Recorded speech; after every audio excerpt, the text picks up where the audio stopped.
Hello and welcome to the BSL 7 ChoboLeague round of 40 cast of today. We have group F, G and H, and today there's actually a new thing happening here on my channel. I have a co-caster with me here, so give a big welcome to Snipe. Hey guys, what's up? Yeah, so I actually casted Group A and B of the ChoboLeague round of 40 already. I think 1 week ago, roughly. And today you're gonna see Group F, G, and H here on this channel. And afterwards, the groups C, D, and E will be casted. I think on Evil Bringer's channel. Do you Yeah, know I'm Snipe? pretty sure that's right. I don't know exactly what his channel is, but I'm sure he'll announce it somewhere. It'll be announced somewhere. So Yeah, and if if we not, find out, we can link it later. yes, you can also check the Team Liquid calendar, and it's linked there. So, yeah, we will do groups F, G, and H, and then C, D, and E will be done by Evilbringer.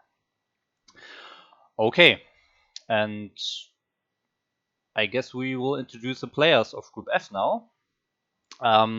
Sadly, as always in the first round of the ChoboLeague, there were a few wins by walkover, and in Group F, it's basically the group where it happens the most. So we only have two players showing up for Group F here, and those two players are Olin and Hardrain.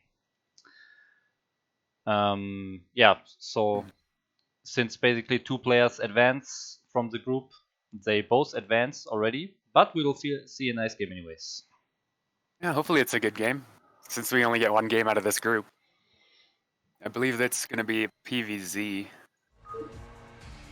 so that should be fun. Yeah, I'm gonna show the players on the BSL ladder very quickly, so you can actually see how they did in the ladder phase. So first of all, we have Olin. We can see he's a polished Zurich. Did play almost 150 games in the ladder, so pretty active player. And his opponent is Hardrain, American Protoss, roughly about the same MRR, but not as many games played. Only 20. I think 20 was the minimum number of games you had to play, right? Yeah, yes it was. And Hardrain, I should say, also played in CPL, so he actually got moved up from Tier 2 to Tier 1 in CPL, so I'm excited to see how he plays. He definitely improved over the season. Ah, yeah, that's very Time for nice. him to show stuff. Okay, so I would say that's all we need to say before the game, and now we can actually join the game and watch it. So I'm gonna create the game here. Okay, it's open now. All right.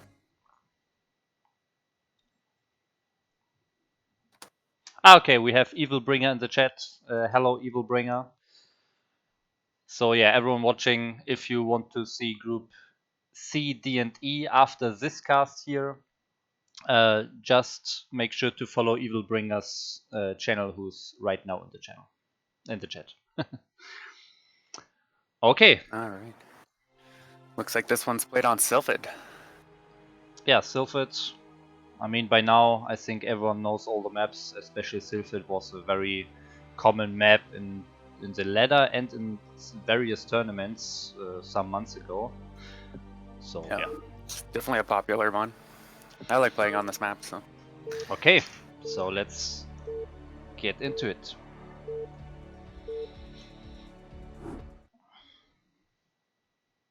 All right. So here on the left side, we have our blue Protoss DM Hardrain. And in the bottom right corner, we have our green Zerg. It's IRK Olin. Yeah, what A do you little bit think of about a clan PvZ? match. Oh, sorry. What were you saying? What do you think about this matchup, PvZ? Nice little chat. I think since we were the only two, a little bit of a pre-talk here, talking about how they're the only ones showing up for their group. It's definitely an interesting map. I think in a long game it might favor Zerg a little bit more just because there's only one other main, and if Zerg can secure that play like a turtle style, they can probably get more bases and out-expand the Protoss.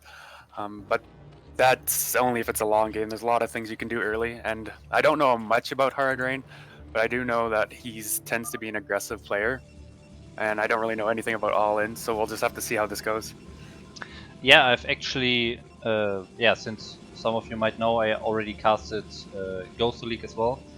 I've seen actually a lot of aggressive strats. Like, if you play on ladder, most people are playing pretty passive, they expand early, but here in these tournaments, I've seen so many rushes, all-ins, everything.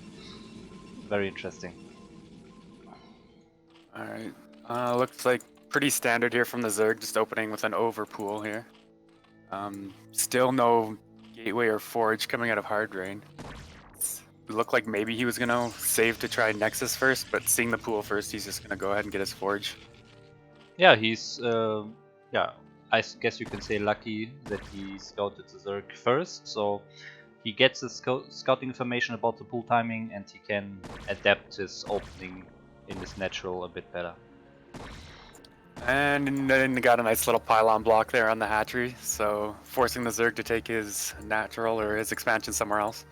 It's always nice if you can block a Zerg from that. Yeah, definitely. And yeah, Zerg is taking the, I would say, more central expansion here on this bright green grass, which is not a very rich base. The minerals and the gas are getting mined out a bit quicker here compared to other bases. But I guess it will be fine in the long run for Zerg. Yeah, he just needed a close base, basically. Like, yes. That is a good point, what you say. There's only 6 mineral patches here, as opposed to 7 at most expansions. And they only have 1,000 minerals each, and the gas is only, excuse me, 1,500 compared to 5,000. Yeah, definitely. Okay, and he's keeping his scouting probe alive pretty well so far. Only 2 Zerglings fallen. Goes for more drones instead. Oh! But probe almost going down here. Is he gonna get it? I think he... Oh, 1 hit away. He may get that probe. And that'll give... Oh! Oh, so close. Yeah. It's important he keeps that alive. Like, you want to get this scouting information as Protoss to see what Zerg is gonna do. If Zerg kills that, they have a lot more options. Like, they could just try and all-in you. You don't really know what's coming. So now Protoss is in the dark. You gotta be worried, like, okay, is Zerg just gonna throw down a Hydra Den now and, go for some kind of 3-hatch Hydra bust? Or is he just gonna, tech up, play a standard game, go for a lair and aspire? You just don't know. Yeah, Zerg has so many options, especially early on, so in my opinion you have to send out another probe to really get that scout information, otherwise you're just living with that risk of just dying straight up.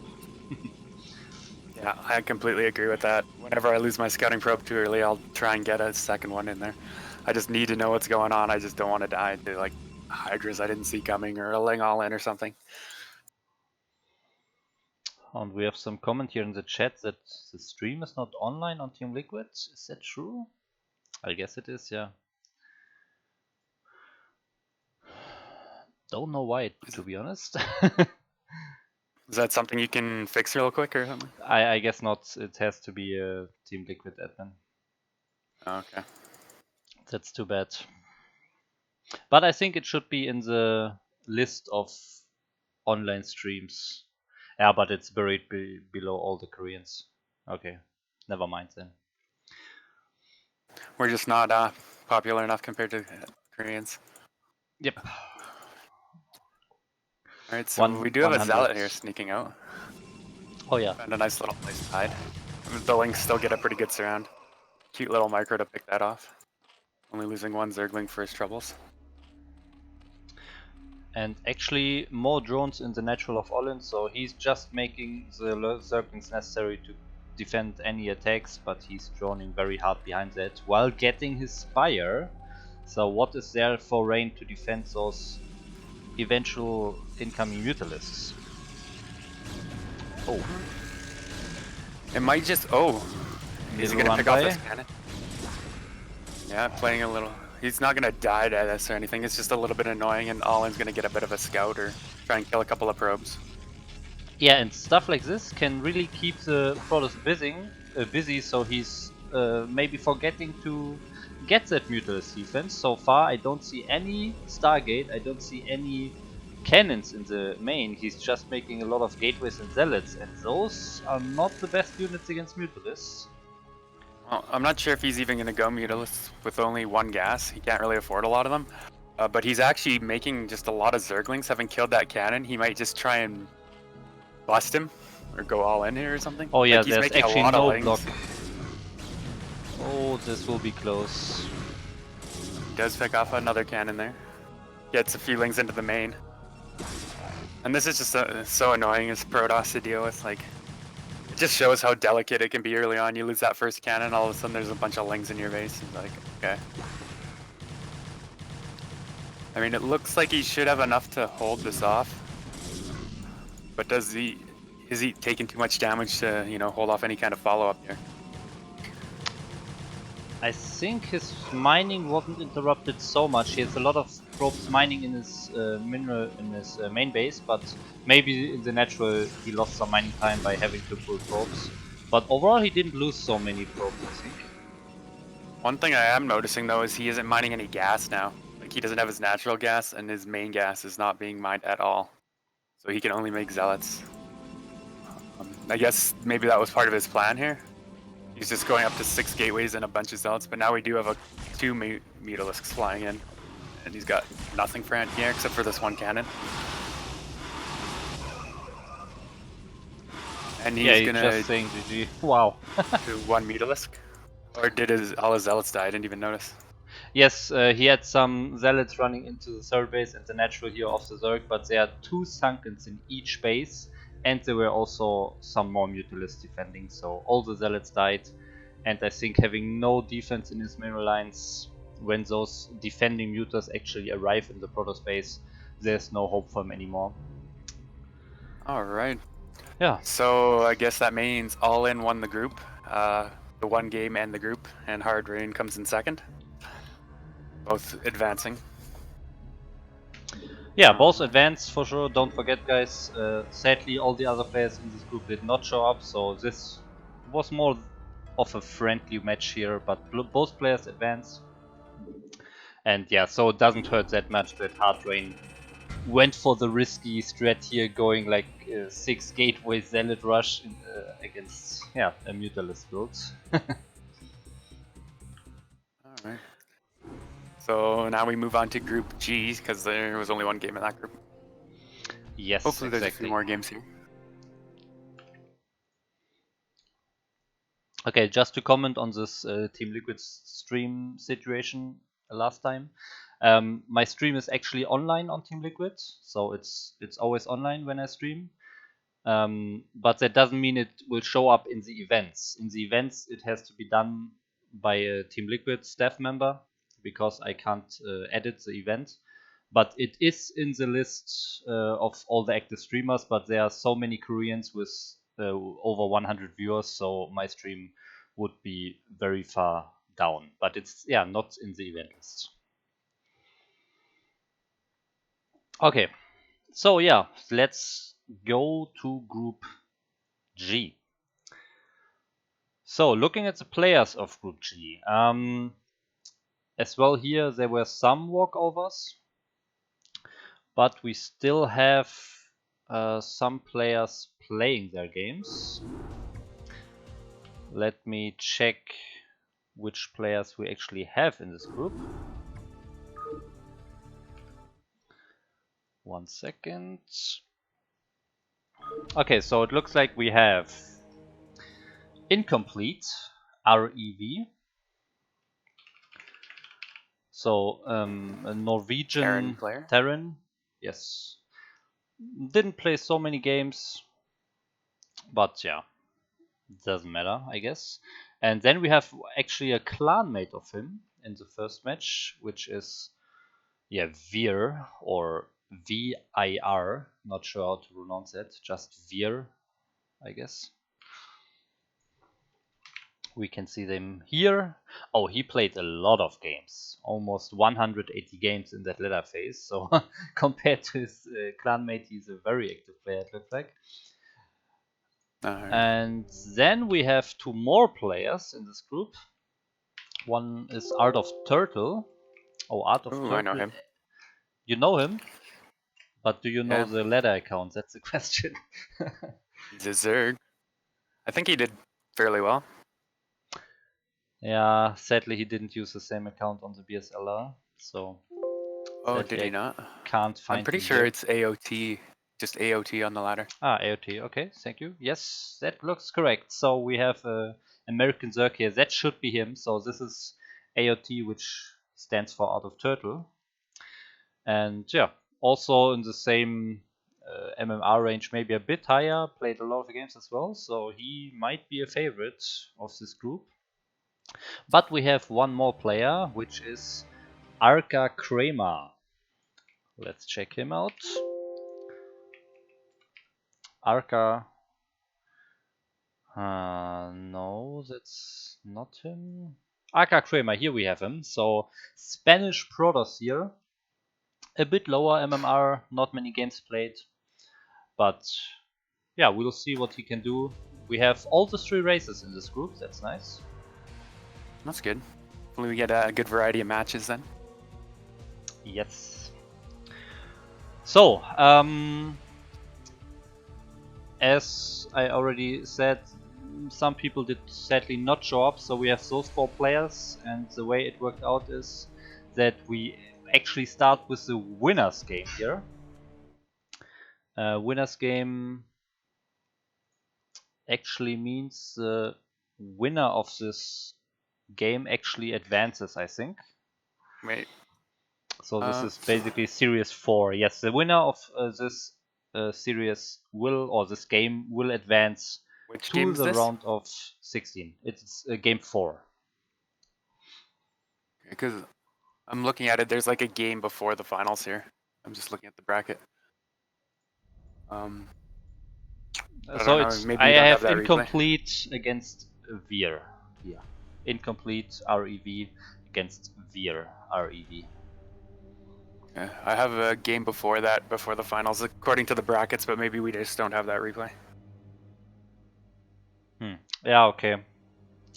I can't change it. Okay, how many replays do you have from this I have group? 3 replays. Oh, okay. As far as I can tell, there was 4 games played, so maybe... So, they probably Okay. just missing one of the replays.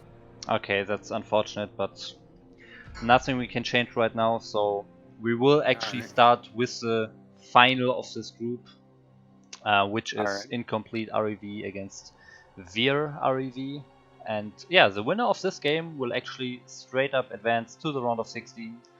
So let's get into it, I would say. Alright, 2 REVs. Okay, game is open. Alright. So I believe this one's ZVT.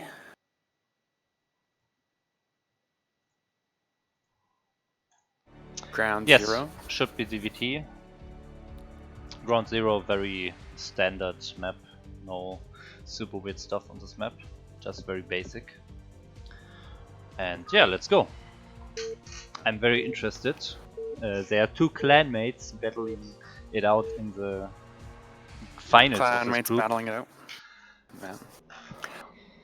One thing I will say is the dark color is like a black Zerg or something. Or any Zerg actually makes it hard to see the lurkers bird on this map. I don't know if you've run into that problem playing Zerg against Zerg here, but...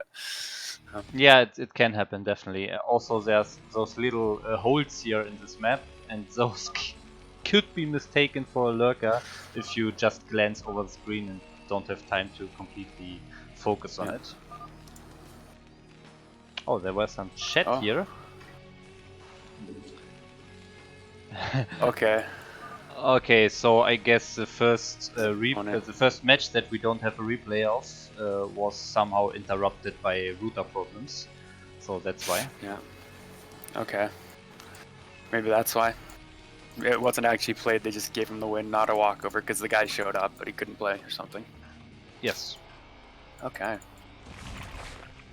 Okay, so what do we have here? The Terran just going for very standard depot, of course, no proxy stuff or so going on, while our Zerg player did go for a gas trick to get that 10th drone, and we'll see what he's doing now. It looks like a 10 pool. Yes. That's interesting because normally I think Zergs will open up with a 12 hatch here, so maybe he's trying to mix it up. I mean, these two probably, I would say, play with each other a fair bit since they're in the same clan, at least know how each other plays. So in situations like that, sometimes it's better to mix it up and throw something unexpected at your opponent if you're looking to advance here. Yes, definitely. But he's actually going. Yeah, he is actually going for 12 pool. Looks like. Okay. He just had Just a with the trick. weird overload and gas timing trick. Yeah. Oh, the don't know if names that's in the fully what is it, overlay. but The names in I the don't know overlay are Zerg, so. not correct, so I forgot about those. Yes, I have to fix them. All right. Meanwhile, let's see. Terran is going to be going for an earlier gas here, which will say to me he's doing some kind of a tech build. We'll have to see where he wants to go with this. Is it going to be something like, a 1-1-1, or is he going to do something like the Goliath build? You could do other things too, go up to like a 2-port Wraith. We won't really know. But one thing for Verrev here is he is going to scout Terran's location first with his Overlord. Just would be worried he might lose it to this first Marine if he gets too far in there. Okay, he is going to send that back. So I don't think he's going to lose that at all. Yeah, better safe than sorry. He knows the Marine should be coming, so he's not playing it around. He's just saving his overlord. But he knows where the Terran is now. Okay, and Terran did start a factory and took all the SCVs off of gas. So I expect he's going to be expanding off of this. Maybe get out of Vulture or something and look to take his expand. Yeah, I think this strategy has become more and more common in the last few months. Just getting an expansion and defend it with an early vulture against Zerglings. It gives you a little bit of early map control. They can't really attack you with Zerglings as long as you're...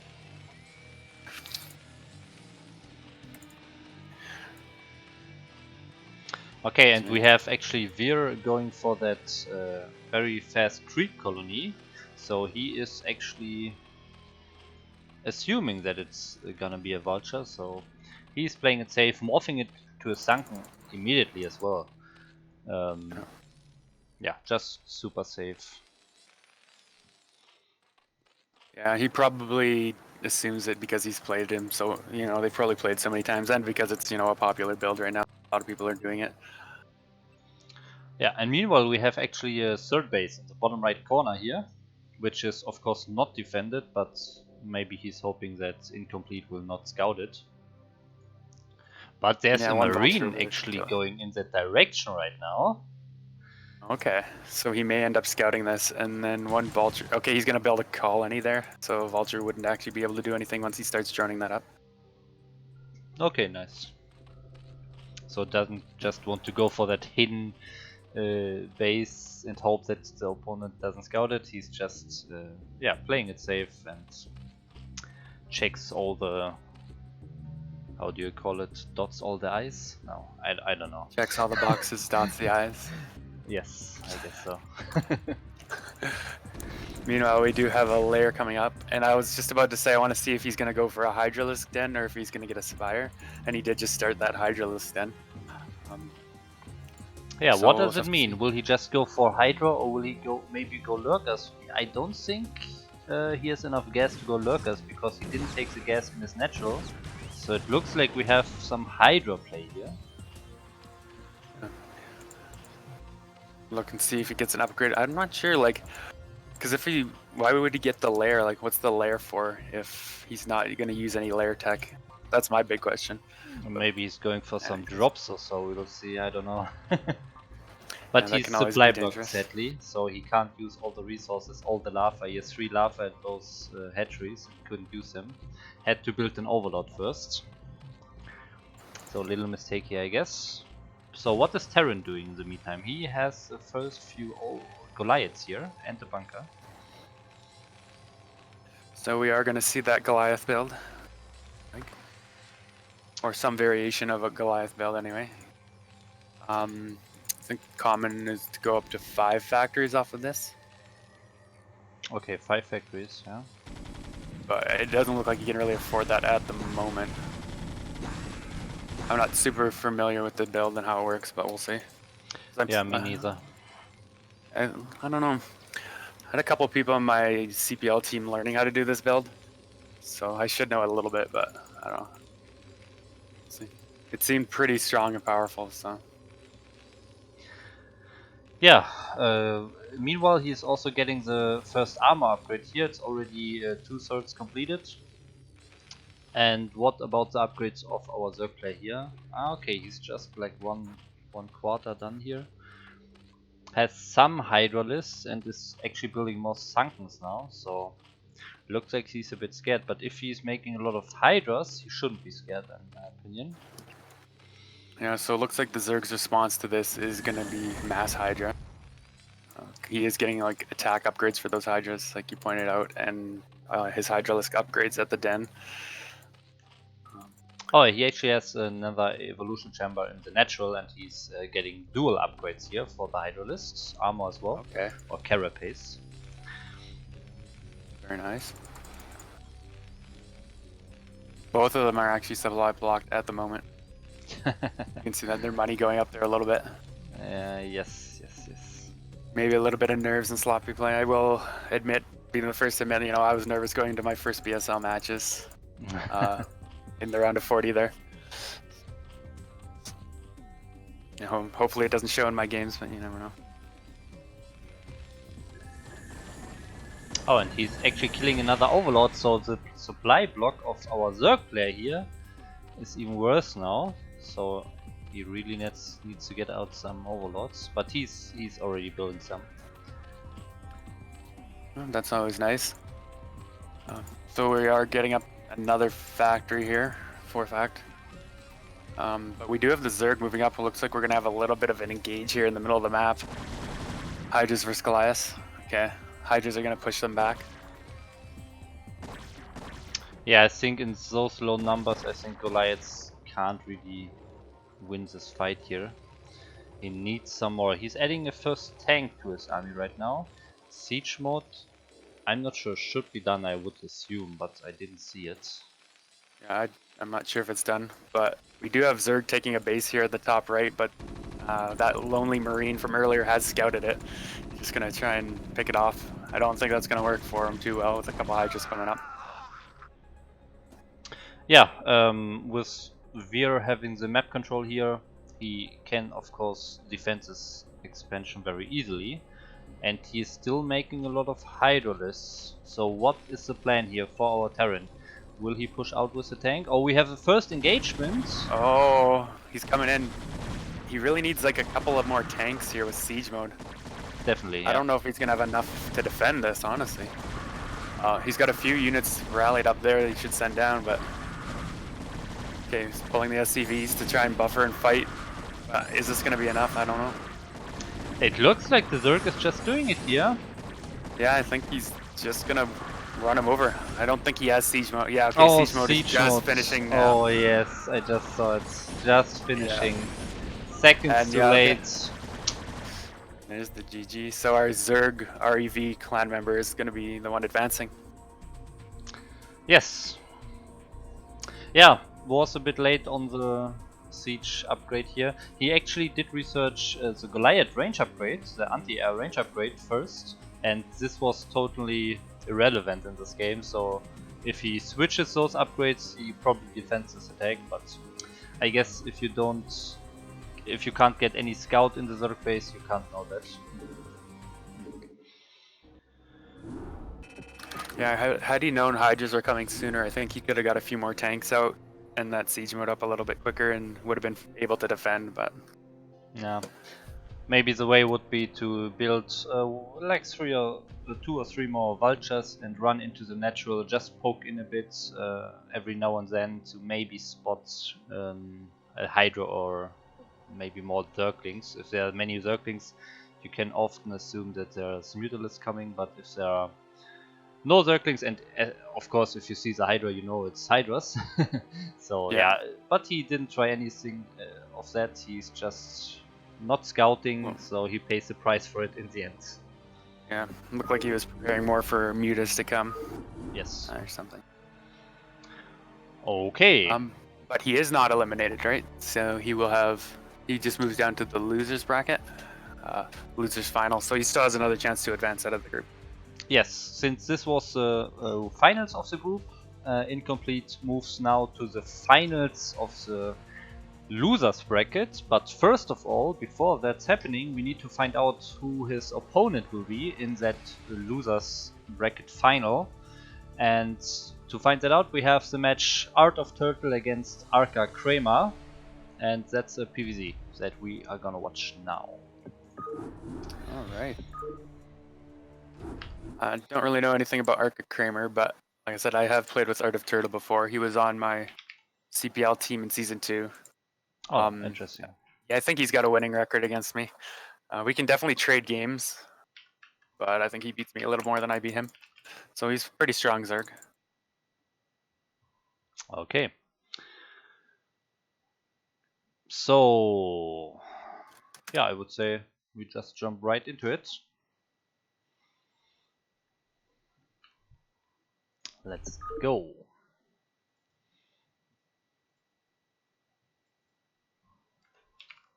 And Power Bond. So far, all these vetoes have been ending up with different maps. I like it. Gives us some variety here.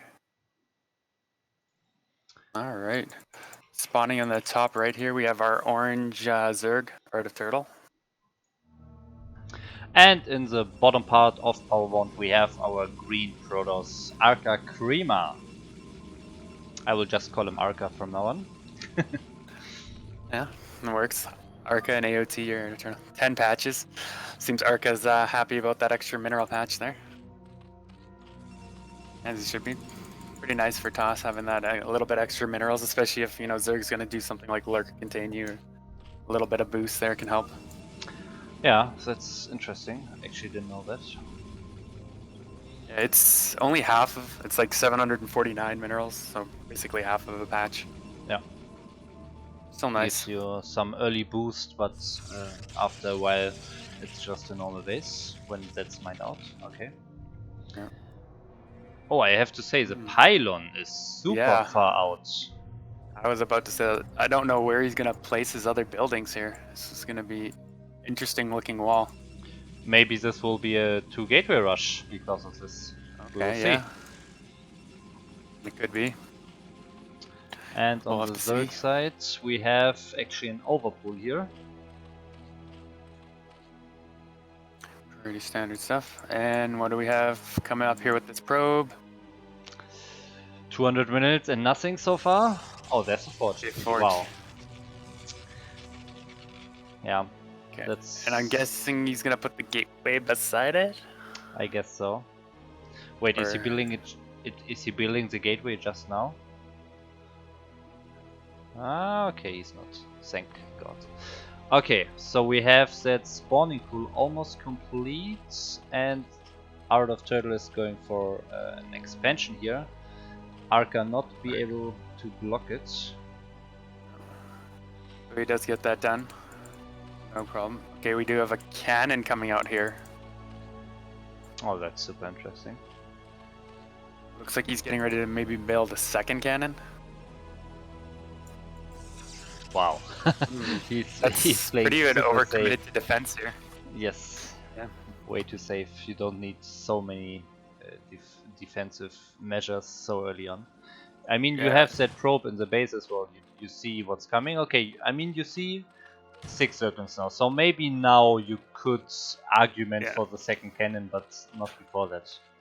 Yeah, I was gonna say, now that you see 6, okay, second cannon, I don't hate it. But like this Nexus is so late now.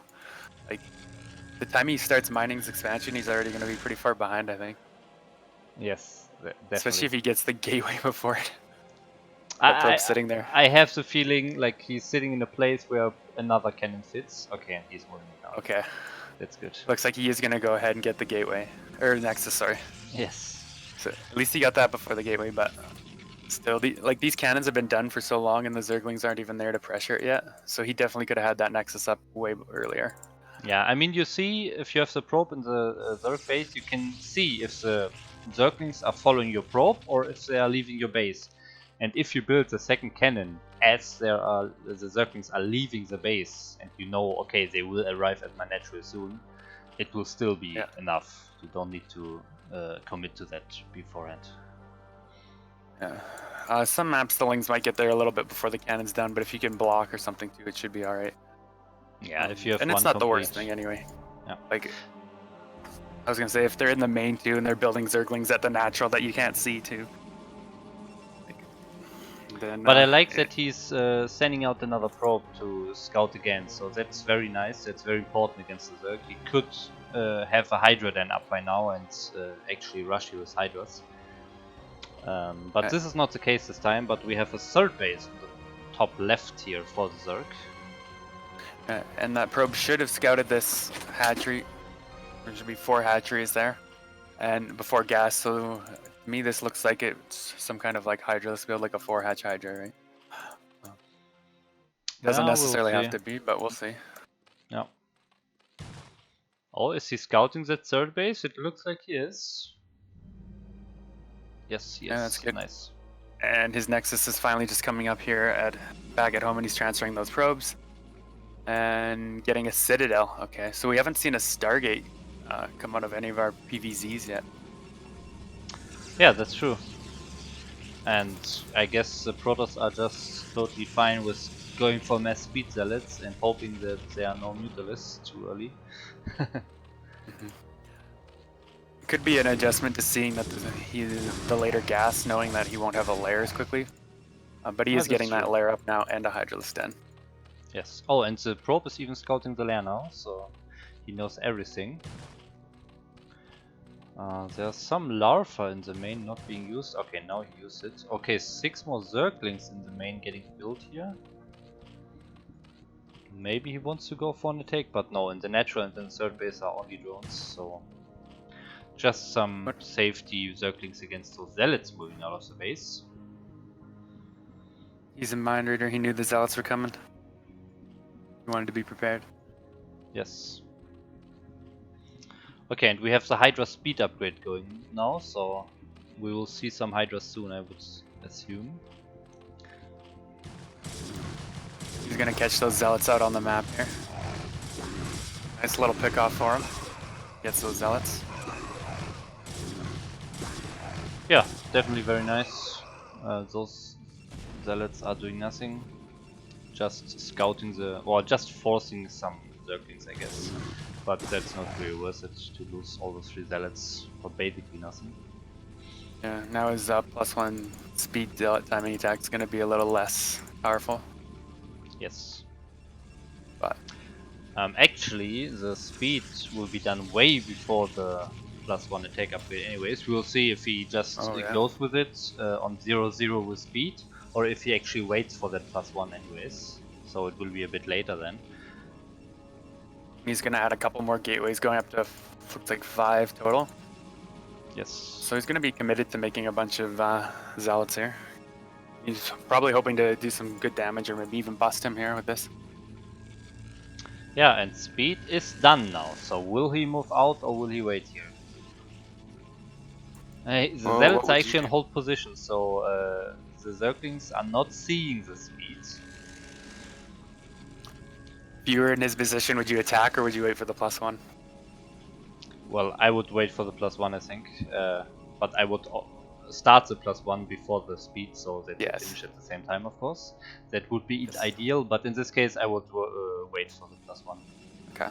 But yeah, you can actually run now, because the +1 is very close to finish, so you want to have the +1 finishing when you actually arrive at the Zerg base and not start moving when it's done. But he's just sitting around there in the middle of nothing here. So with that Stargate +1 attack, I know like the zealots you normally hit around 730, you know, all things considered, as long as there's no early game damage on either side. It's already 8 minutes here and he hasn't really moved out with these zealots. I don't know what he's planning to do with them. Is he just gonna hang out here, or like I'd like to see him pressure, kind of force the Zerg to have to defend and make units. It looks like he is anyways, but I don't know. Yeah, maybe he just wanted to get some units to defend any attacks or so. But we have actually a Dark Templar going to the top left expansion now. But there's an Overlord and a Sunken ready, so this Dark Templar is actually doing nothing. And now the Zealots are finally moving, so we'll see where he goes with those. He did give Zerg a lot of time to make some more Hydras and get those Sunkens up. I don't know how much damage he's going to find here. And actually we have Lurkers out too now for the Zerg, so forget any damage there. No way that there's any damage. The third base is still lurkerless, so maybe if all the Zealots go to the third base, he could damage that, but I think there's still too many Hydras. Yeah. And we do see the Zergs like spreading out some Overlords, kind of looking, saying, hey, what's going on? Where are your Zealots? He's got like 3 Overlords moving across the map, just scouting the whole thing. Yeah, meanwhile we have Zerg researching the Protoss base, so... Storm, I mean, not Zerg. Storm is researching, it's halfway done right now, so we'll see some nice fight with a lot of Storms against Mass Hydras, I think, but he needs those Observers as well. I think he didn't scout the Lurkers so far, and there's no Robotics even starting here in the Protoss base. That's the problem. He's getting Goon range now. Okay, there's the Robo starting now. Ah, okay. So it'll be a little bit before he can get some observers out. Like he may get contained here by some lurkers. Yeah, and that can be super dangerous because you're not leaving your base so easily against the big lurker fields through that little choke in front of your natural. But he's attempting to get the third base here. Yeah. Mineral only, so he won't get that extra gas, but it's the closest base to him, so easiest for him to kind of get to and defend. Yeah, but he needs some cannons very soon, otherwise the lurkers can kill this expansion because he has no detection. He needs to start some cannons so then he can actually fight against the lurkers here. And the Zerg is starting to now. make their way over here. Oh, I think I heard an Overlord pick something up. Do you have drops coming? Oh, there's 2 lurkers in that Overlord on the right. Yeah, interesting. He's scouting that he's taking that 4th base. So there's 1 cannon in the natural here, but there's a bit of room left at the bottom, at the very bottom of the natural line, where the cannon cannot reach, I think. So, and the observer's not out so far, so those lurkers will kill a lot of probes and deny mining for a long time. If he drops them. Oh yeah, double drop. Dropping both at the same time. Yeah. All the probes are going to transfer here and he's going to drop the other lurkers here. Oh, this could be very painful. How many probes is he going to get here? Oh, no reaction. No reaction at all from Protoss. And now all the probes arrive. Oh my god. How many is that? 5, 9, 11, and 7? 18 kills between those 2? 18 kills, that's so many 2 on the one in the main. That's like 20 probes he killed with those 3 lurkers. Yeah, if we look at the worker counts in the top left, we see the Zerg very far ahead, and I mean he has the 4th base going up now, it's almost complete, and he actually has the supply lead as well.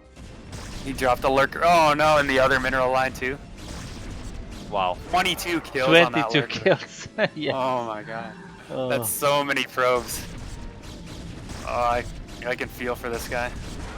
Yeah, I guess now he has to do something, otherwise he will lose this game. He just can't sit here and let the Zerg grow even faster than compared to him now. He has to move out and damage the Zerg somehow as well. Yeah, the Zerg is just growing, meanwhile taking another base himself. Just starting to mine that now, that mineral base. And he's just got so many Hydras, like, you gotta do something as Protoss here. It looks like he's gonna try and expand, but he doesn't really have the economy to do that, I don't think. Just lost way too many probes. So Protoss upgrades are at 2-0 now and Zerg is on 1-1. So upgrades are still okay, but we have the first big fight of the game, I think. First storm dodged mostly there by our turtle. Ah, that's a nice storm. Ooh, very nice storm. That did a lot of damage. But where are the observers? Okay, observer coming from the main now. There's 2 here with this army. If he could pick those off. He could maybe find a way in with his lurkers. Oh, he's got a lot of storms available though. He could just blanket all these hydras with storms. Yeah, but they're running out soon. He has like 4 or 5 maybe left. And Zerg has still a lot of hydras. And now it looks like he's actually attacking. I heard an Overlord load up again. He's got like 4 hydras in that Overlord. Yeah, I thought maybe he's gonna drop looks him in like the main or a something, but misclick to be honest, because he's just sitting there with that Overlord. Well, this is a very messy fight. Yeah. He's got like a bunch of hydras at the top of the map too. He could just send over and rally down here. Yeah. I don't know if Protoss is gonna be able to hold on to this base. I mean, He he's still had a has few 2 nice storms, but yeah. Yeah, also the minerals are rising quite far despite him having only 33 probes, so I think he's not really on top of his macro here. And the storms are almost out now. He has 1 more and oh, there's another Templar coming, so 3 more storms now. But the next big group is coming. Yeah, that's a lot of hydras moving across the map right now. And he's got a bunch more hydras and lings rallying out. Like, we're just watching this base slowly die, you know? Like, he's defending, he keeps defending, but each time Zerg's just getting a little bit further through or killing a little bit more. And eventually he's gonna break him here, I think. Yes. Oh, the 1 Templar with 2 storms here. Yes, gets him off. I mean, he looks like he kind of defended here again. But where's his army? He's got some zealots coming up. Okay, he's gonna hold that base for now, but how much longer can he hold it? Also, how much can he mine from that base with only 3 probes? That's true. Yeah, I hear a lurker somewhere attacking something. Yeah, okay, the ghoul was going to the left here. Just left of the 3rd base. Now again. Oh, I see it. Okay. And yeah, I mean, he is defending. But Zerg's already on Hive Tech. I mean, they're getting Consume and Defilers out soon. He's got another base he's taking, while Protoss is just barely holding on to this 3rd base. So. Yes, I think we can all agree that this base looks very, very good for the Zerg here, being up 30 supply now compared to the Protoss. Usually the game is pretty much over at this point, so there are a lot of lurkers coming now. And I don't see any more storms, so he's got storms 1 are Templar. Oh, but he doesn't even have Storm in it ready yet. He might have 1 Storm for this battle, but oh, he's just losing all his zealots here, and there goes some more probes at that mineral base. Yep, looks like that's it for this game. With the 3rd base dying, he will not be able to get out of this natural anymore with all the lurkers there. Nice storm hitting a good clump of those lurkers, but it's not going to be enough. Send out a couple zealots to try and pick those lurkers off, but again, it's just not enough. The Zerg is just too far ahead at this point for Protoss to really do anything. I don't know how he even tries to come back. Like, maybe he can get some drops, like a sneaky DT drop somewhere or something, kill a bunch of drones. But even then, I don't think he's really. I mean, he's down what, 25 workers here, 26 workers. Yes, I think he needs like 10 sneaky DT drops at the same time to come back to this game. But just kill every single drone. Yes. I think if he kills every drone, like if Zerg loses all the 55 drones now, to be honest, I still think the Zerg wins this game. Yeah. Oh, infested Terrans, that's a good comment in the chat here.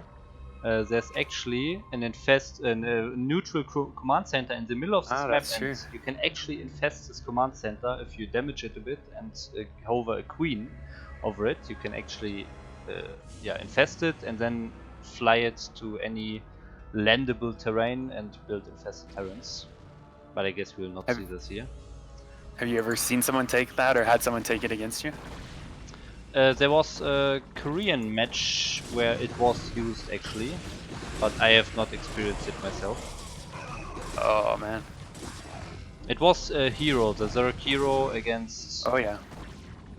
some Protoss, but I'm not sure who.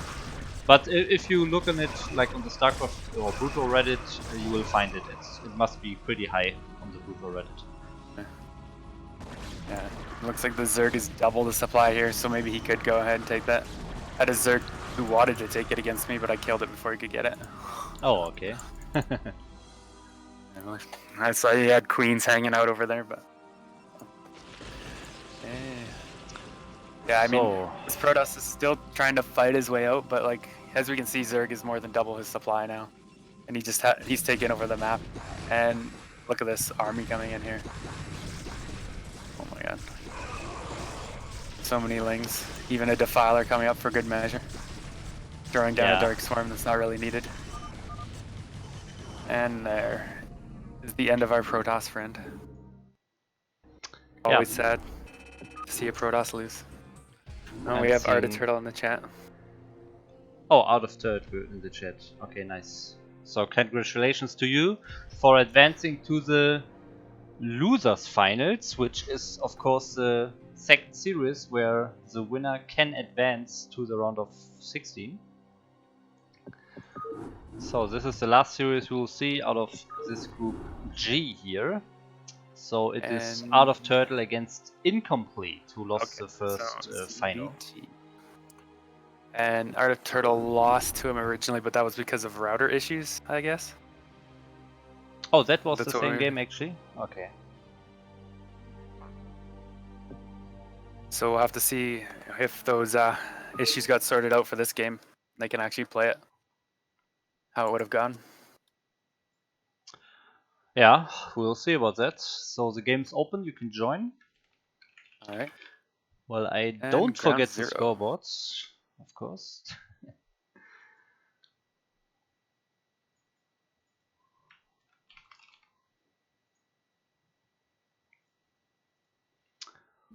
Okay.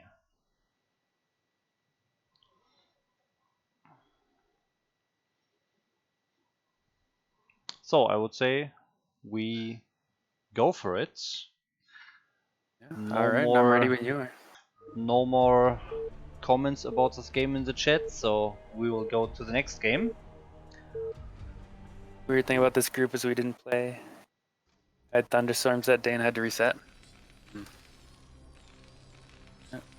Alright, so here in the top left, we have our orange Terran, Incomplete Rev. Ah, okay, now Art of Turtle, fixed his internet problems by waiting for the thunderstorm to disappear, I guess. So yes, we have the game of those two players now, and the winner will advance to the round of 16 of the BSL 7 ChoboLeague. So who do we have here? Orange Terran, Incomplete Rev. Yeah, and in the bottom right we have our green Zerg, Art of Turtle. Looks like we have Ver observing this game, who advanced first in this group against Incomplete playing as EVT. Okay, so nice friendly watching group. this clanmate here. Probably cheering him on, but we'll have to see. Art of Turtle might have something to say about that. Maybe he's whispering what Art of Turtle is doing in a private chat. No, let's not assume that. I should hope not. Yeah.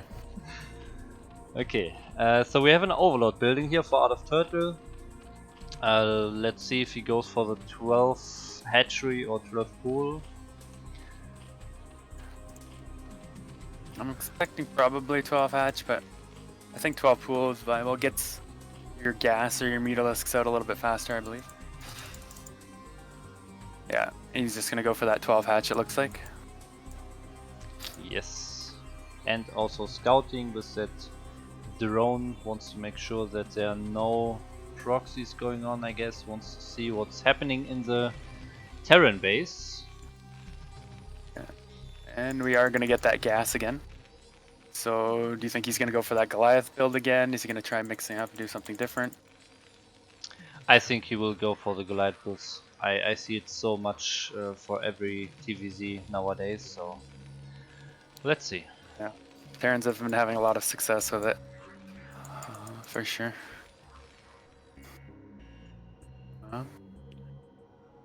We'll have to see how Art of Turtle responds to this.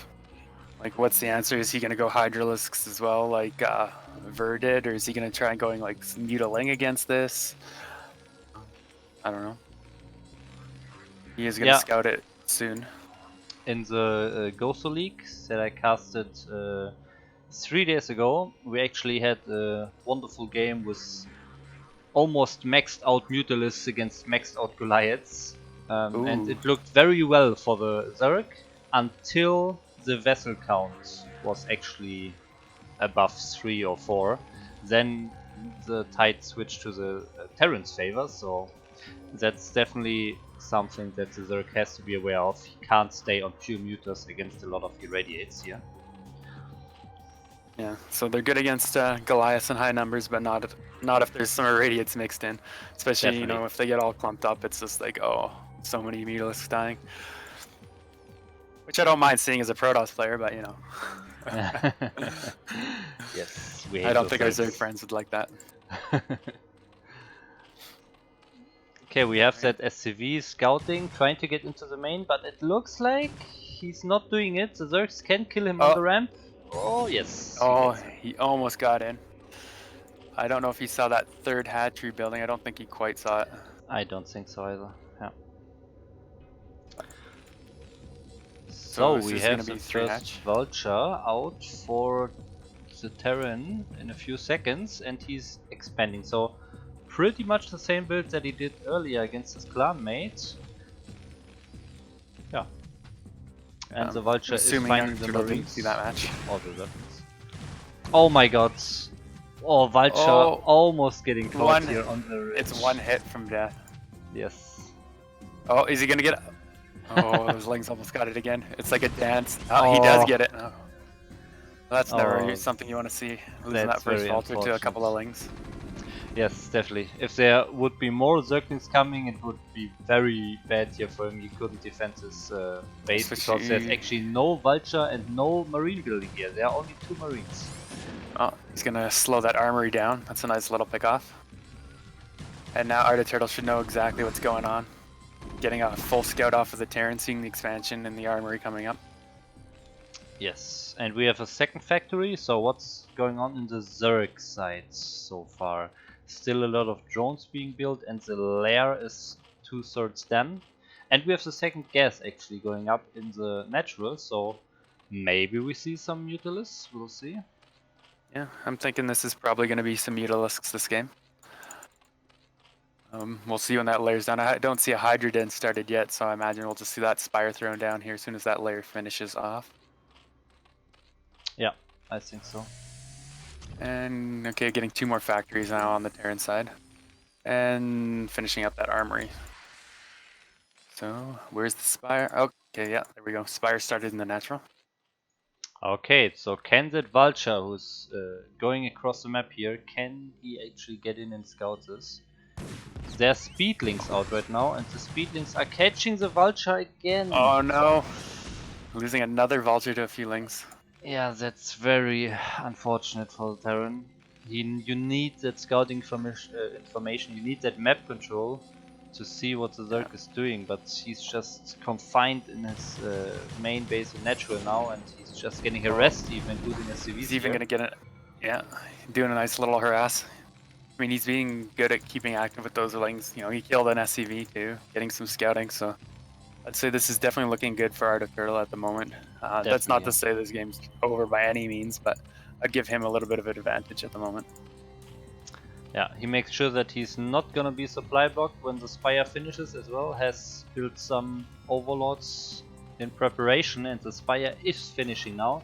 He's on 900 when it finishes, so he can build 9 Mutalisks. He has also 3 hatcheries, so perfect. Perfect timing. Yes. Yeah, that's very how nice. You know if you're a good Zerg. If you can hit that timing. Yeah. You know if you're a decent Zerg. Oh, there you go. Yeah, very nice played out this build, very good execution so far it looks like. It all added up perfectly for the 900 gas, Spire finishing, and having 9 lava ready. And he's now expanding to the top right as well, taking that main base. And there's like 5 Goliaths out on the map. I guess he's looking for an overlord that isn't there. Trying to find something he can pick off, maybe. Okay. Could be a little bit dangerous. So it looks like incomplete, despite having no scouting information. He's just going for those Goliaths and no siege tank as well, but this time is actually a good decision. So we'll see how that plays out. But he has no turrets so far. Will the Mutas arrive? They are building right now. That's super close. I just finished. Wow. That was very nice timing on those turrets. And he's still going to go ahead and pick off some of these SCVs. Yeah, the worker count really not that great for Terran, but he has Hellfire missile upgrades for the Goliaths already, so he can fend off those Mutalists a bit better. Oh, and nice catch here. Does pick off one of those Mutas. 2 actually. 2 Mutas died here. Even better.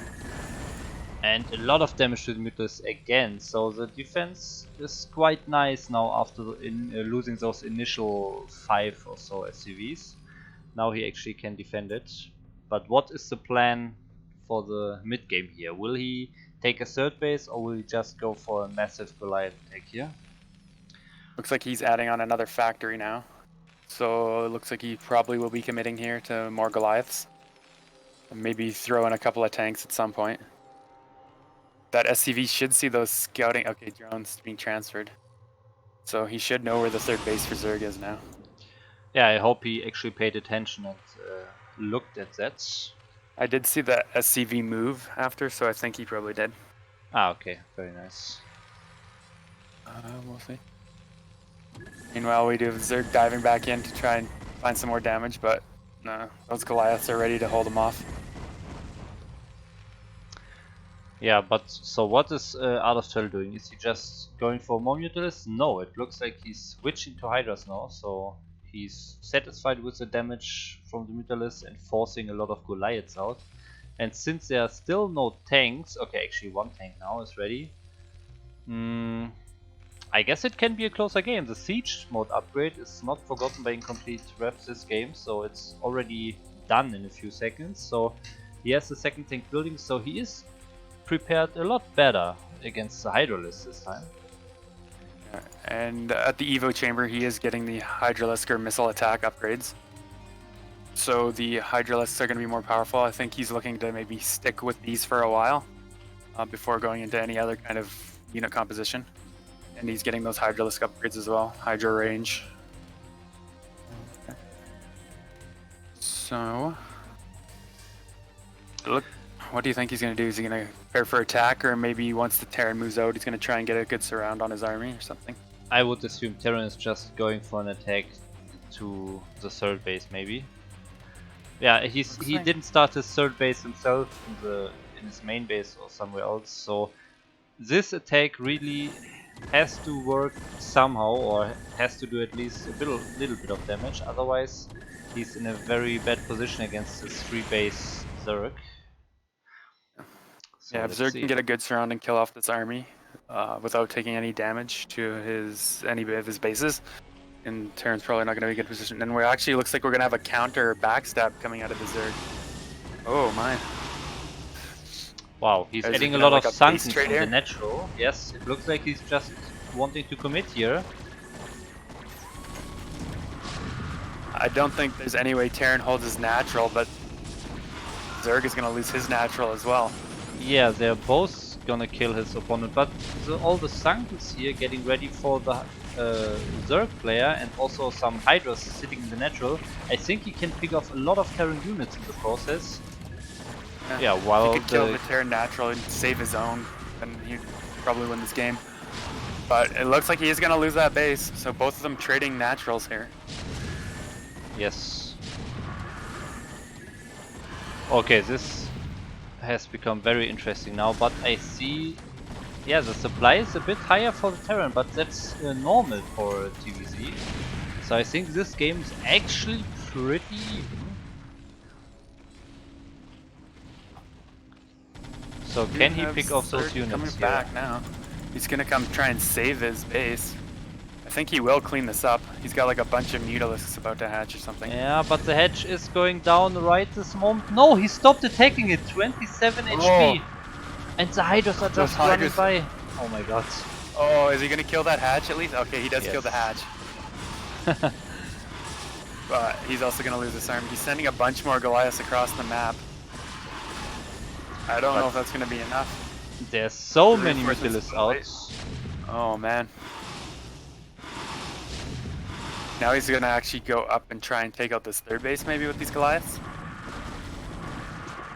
I don't think it will work out. There's so many Mutalisks and also 2 Sunkens here in the third base, so I don't think that little group of Goliaths is able to win this fight here. He needs more. Like the strength of Terran army is having a lot more units in it. Yeah. They just gets exponentially better the more units they have in their army. Yes, that's true. But he's trying anyways now. He's attacking the Sunkens right now. Where are the Mutalisks? They're coming from the bottom. Yeah, there's so many Mutalisks. They will make short work of the Terran army here. And losing this and not having that natural base, I think Zerg, after that trade and exchange, Zerg's going to come out a little ahead here. Yes. The Sunkens even stay alive, so no danger for losing the third base. And he's retaking his natural as well, so the Zerg will be on 3 base again, while the Terran is on 2 base again. So we have basically the same situation than before, but a lot more Mutalisks this time for the Zerg player. And Terran's about to mine out of his main as well, so he's about to go back down to 1 base.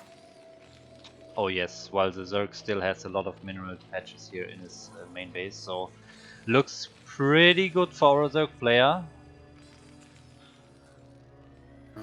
One of the good things about having a lower worker count. But we do have Terran trying to push out here again. That army might be able to fight this, maybe not. Okay, with these Hydras coming up.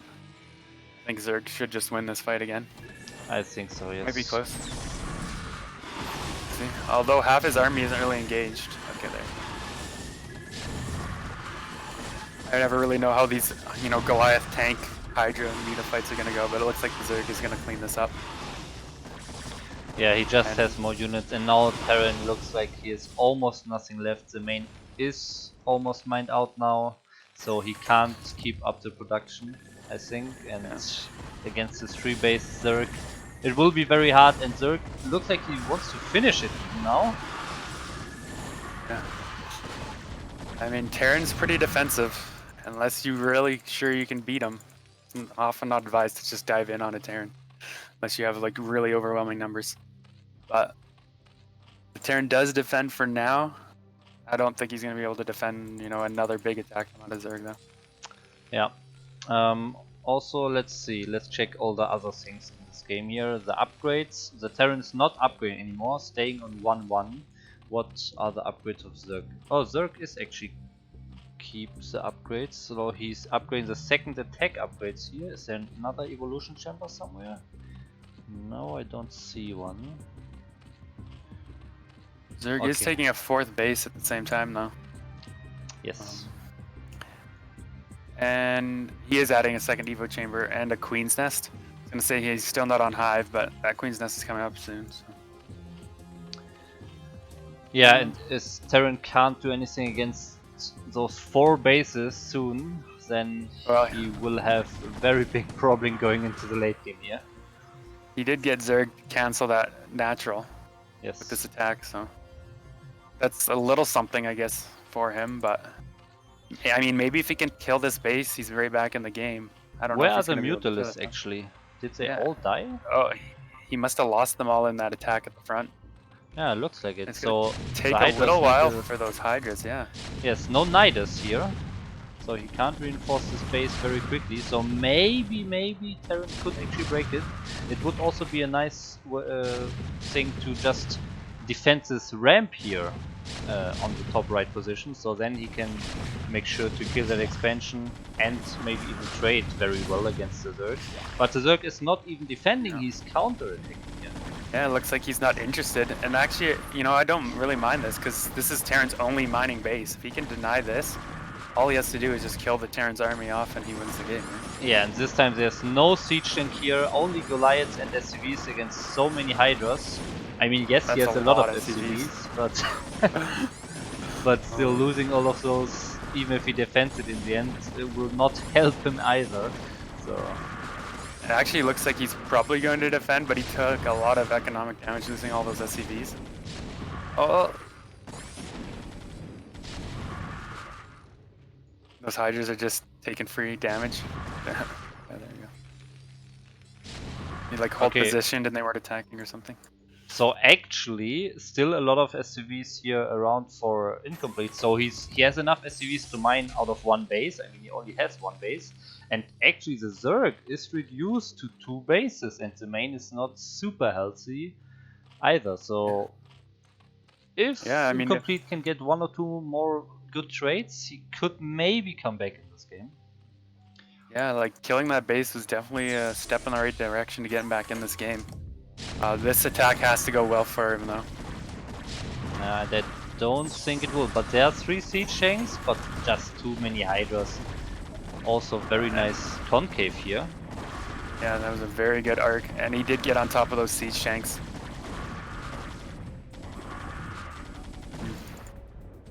This is an interesting game. Like, they're both really low eco here.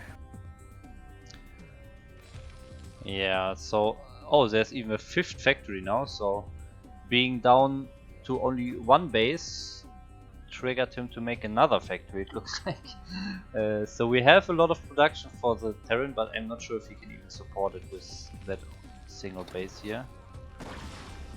He's pre-pulling those SCVs just to buy some time and block those Hydras.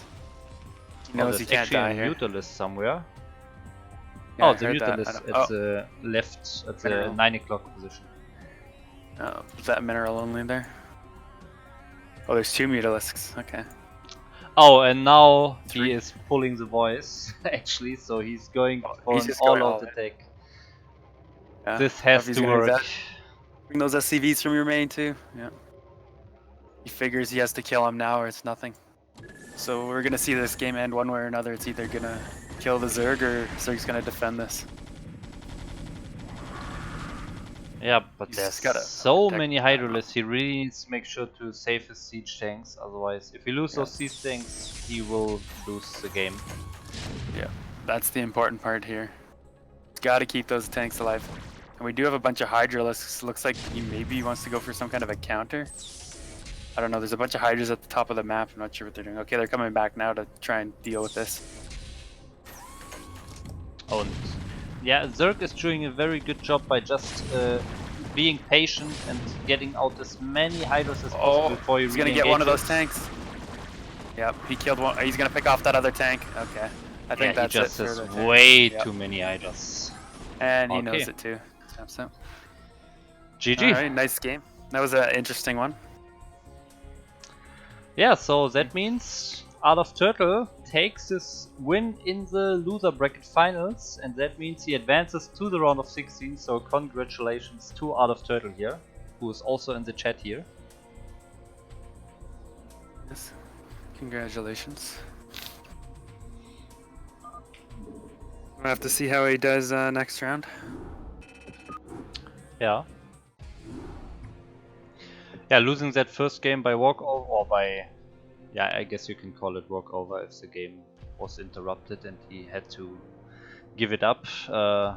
It's still nice comeback and still advancing from the group despite starting in the loser bracket. Very nice.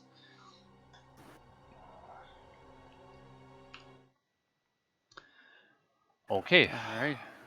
So that wraps up our group here. We have Veer, REV, advancing in the first place, and Art of Turtle advancing in the second place. We will both see them in the round of 16 in the BSL ChoboLeague, so keep an eye for that.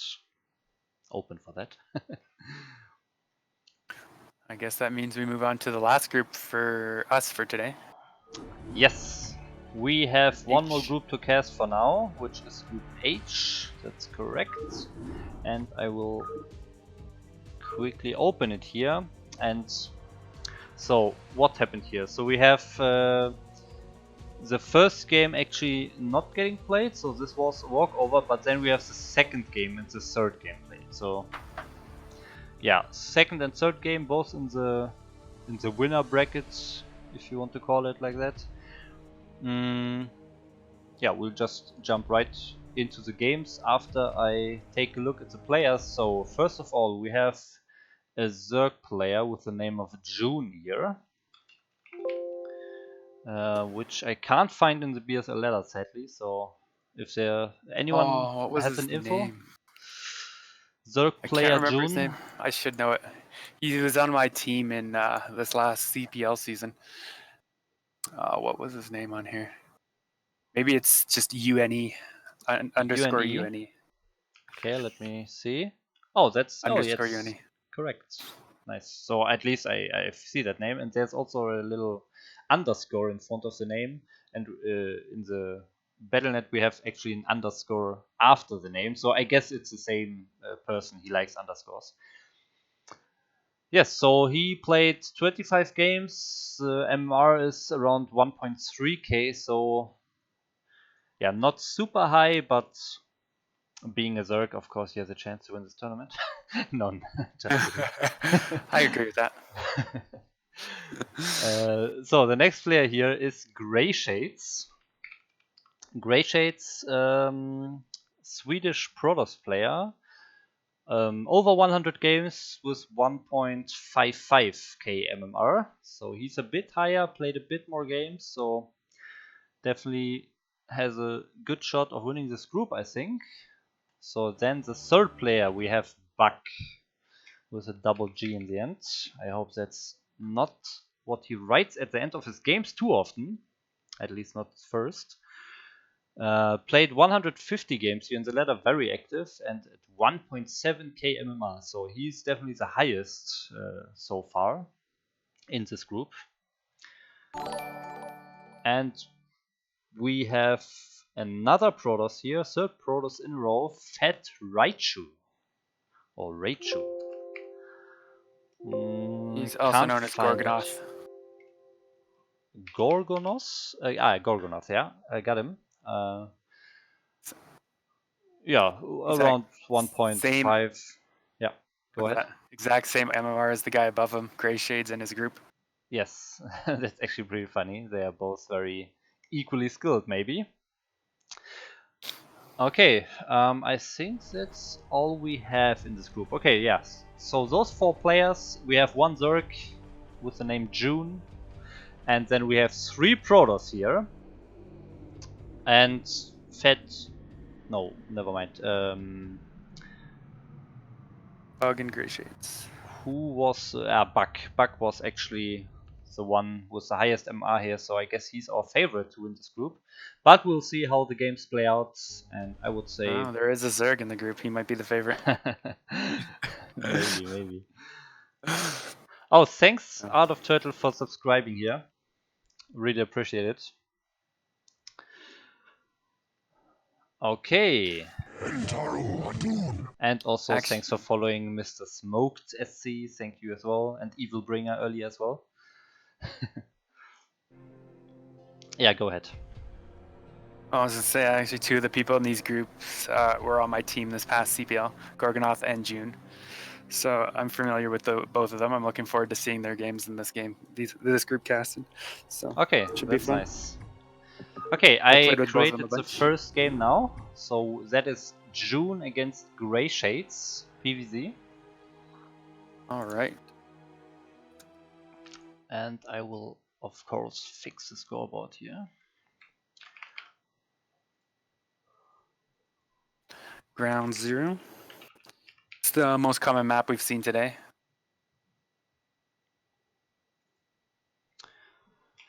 Yeah, and I think also the most standard map.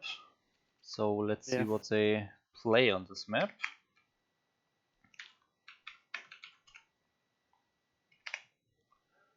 Okay, I think we are ready to enter this game. So I will start it. All right. ZVP. All right, starting here, spawning here in the top left, we have our blue Zerg June _. And his opponent in the bottom right, in white, gray shades. Good thing he wasn't gray on this map. Might be a little bit hard to see. I think think, these games. I mean, they Yeah, added the colors in the last patch, so I think you can actually select gray now. Yeah, I do think these games were played before the color patch, though. The round of 40 at least. Okay, The very round of 60 unfortunate may have been for played gray after. shades here. Well, if he advances to the round of 16, he can pick gray from here on out, right? Yeah, I guess he has some extra motivation for that, yeah. Yeah, there you go. Oh, See? okay, Pylon. this goes. I thought he went out a bit far here. I thought he was going out a lot more far away to get some proxy gates on the map, but he turned around and got the Pylon in the choke of the natural here. And we'll have to see what Zerg wants to open with here. I have played against this Zerg quite a few times. He's taken a couple of games off me here and there, so I would say he's probably ZVP is probably his best matchup. At least it feels that way when I play against him. Okay, do you have any insights about what he likes to do in the ZVP? He's usually pretty standard stuff, like go for the 3 hatch spire into 5 or 6 hatch hydra kind of deal. So not a lot of super quick all-in 2 hatch hydra busts or so? No, I would say he plays standard most of the time. Okay, we'll see about that. Game, so I expect that's what we'll see out of him here. And I don't know anything about gray shades. I don't know what to expect. Okay, so far he actually now scouts the Zerg, so will he adapt his buildings in the natural? Will he do the Nexus first? The pool is already finished, but he looks like he's going for the Nexus first, but cutting probes. Of course, if you see an overpool, and you can do the Nexus first, but then you have to cut probes, otherwise your cannon will be too late if the Zerg decides to go across the map with Zerglings immediately. So you have to decide, get the cannon and keep making probes, and then get the Nexus afterwards, or get the Nexus before the cannon, but then cutting probes. He's gonna actually go ahead and get the gateway before the cannon. He's seeing only the 2 lings, feeling a little gutsy. Yeah, I mean he can see that the ling is actually following the probe, so he sees that there are no links running across the map, so I guess he is actually safe. So yeah, very nice reactive play here by Grey Shades, not just following a build order very blindly, but also adapting it depending on the scouting information here. Yeah, which is different than what we saw in that PvZ earlier with Arda Turtle and Crema, or Crema, where he just made the cannons blindly and was like, okay, I'm just gonna be extra safe here and then get my base going. Yeah, exactly.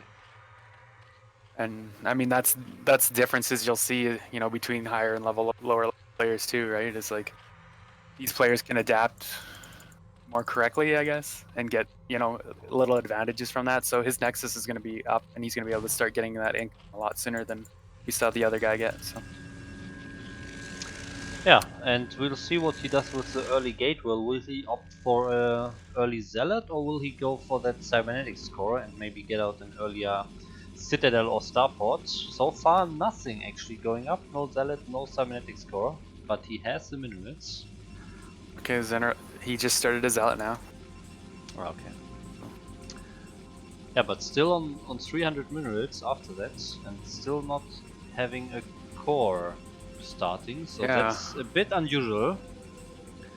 He hasn't started with +1 or something with that gas either. Like, the core is just now starting, so I'd say that is definitely a bit late, but he could have got that up sooner. We do have a lair started as well for June, so kind of as I expected, he's gonna go for that 3 hatch lair kind of play.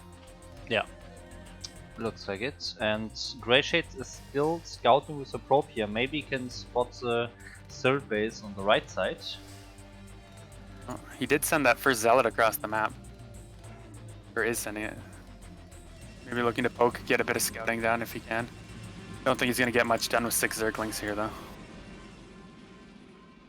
Yeah, probably not, but maybe he can sneak into the main and get some scouting information. Yes, that's what he's trying to do. He's running past Zerglings. Oh, June not really reacting, not surrounding that Zealot. So Zealot is getting in, can check the lair, and can actually also check the Spire that was just started. Oh, and he's even going to get a drone for his troubles, so... Yeah, that's pretty good nice. Zealot. Yes, definitely. One drone and the scouting information, which is much more important. Oh, and actually the probe as well scouted the top right expansion and now hides in the main base of the top right. Maybe he's building some units there. Or Build some a proxy buildings. gate or something later. Yeah. I also like to build cannons on top of this bridge. But on this map, the cannons can't hit the hatchery. On some maps, if you can do that, sneaking a probe into the main base of a third base natural for Zerg, you can actually build cannons on top of the cliff, on top of the ramp, and actually hit the hatchery. So that's super nice if it works. Oh, that is pretty nice. I do want to see if he builds like some TTs or something with that probe later, because I've actually done that against June. Had like a probe that just was sitting in his main base actually and built it later. I'm just like, okay, I forgot about this. I'll make a pylon gateway, some DTs in here. Okay, nice. So we'll see if Grey Shades goes for anything like that. But he's pushing out again here with a couple more Zealots. Being very active. I guess not wanting Zerg to be comfortable and wanting to see what's up. Yeah, and Probably gonna actually find a no bit of damage defense. No defense on the top right, just killing drones. Also no reaction here. Gets 2 drones, so that's 3 drones total he's killed with these first 3 Zealots. Kind of poking out. And denied some mining time here. And now he's placing those Zealots in a very nice position behind the minerals, so Zerg has to invest in a few more units to kill off those Zealots here in this nice position. Very good job. And he's gonna just start a creep colony there, sunken as well. Oh, they can go all the way through there. That's nice. Oh, another drone goes down. Oh, and another. Wow, These 4 drones. Definitely done. Yeah, but 5 like drones for 3 Zealots. Yeah, that's super nice. But I'm getting the slight feeling that like Greyshade is doing a lot of good stuff with the scouting and with the harassment, with the Zealots. Like everything he's doing across the map is very good, but he's kind of forgetting his base in those moments. So he had a lot of gas and minerals all the time while those 2 Zealots were harassing, and has not started his Templar archive in all the time, just started it after the Zealots died. So that can be a problem for sure for Protoss. Especially if Zerg was massing up Hydras or something early on. Like, you're not going to have the storms ready in time to defend. But I don't see any Hydras coming out yet from June, so he's probably still okay. And we actually see Corsairs for the first time in a PvZ today. Yeah, and also the +1 upgrade on top of that, so he really goes all out on the anti-air here, but there are some Scourges. Are they killing? Yes, they are killing. They got 4 Corsairs there, that's a nice little pick off. Yeah, it's always nice if you can hit Corsairs with your Scourges as a Zerg. You always have a good trade if you kill off 1 Corsair. Oh, he does find a few free Overlords here though. Spore is about to finish up, so he might get like 2 of these. And yeah, good job again. Nice little harass, get some scouting info, sees that June's really committing to the defense here. Going for that quick 4th base turtle style, someone like Larva is known for. Oh, and by the way, the probe is still hiding in the top right corner, so he's actually seeing the creep here, so he knows that there's a 4th baited up. Yeah. So that's very great. Like to see him build a pylon and a gateway in here. Yeah, he should actually. He should. I think it's a good thing to do. Yeah, especially Zerg doesn't know about that it's there. So what are they building up to here? We have Grey Shades adding a lot of gateways. He has his storm done by now, and I think we'll see him push out soon with a big group of Zealots and High Templars. And meanwhile, our Zerg player, he doesn't really have committed to any group of units. He's just making Sunkens and drones, to be honest. He's losing all his lings though in front of the base here to that DT. Oh, yeah, very nice catch. Oh, And leaves one. That's weird. Wants the Zerg to see Oh. that he's moving out. He wants the Zerg to think he killed them all with the Zealots or something. Not give away the fact that he does have a DT. But it's so weird how June is just making drones the whole game. He's at 70 drones almost and has not a single attack unit on the field. Not a single one, not a single Zergling, not a single Hydra, nothing. That's so crazy. 68 drones. Yeah, that's I think more than you need, to be honest. Yeah. He's gonna be able to explode out on the map after this though with whatever tech he does eventually go for. Looks like he's starting to build up Hydras. Like his economy is way ahead of Protos's at the moment. He's gonna be able to really mass a bunch of units soon. Yes. And he has to do that soon because I think Grey Shades is moving out, or will he just stay to defend his third base that he's taken right now? I'm not sure. Looks like it so far.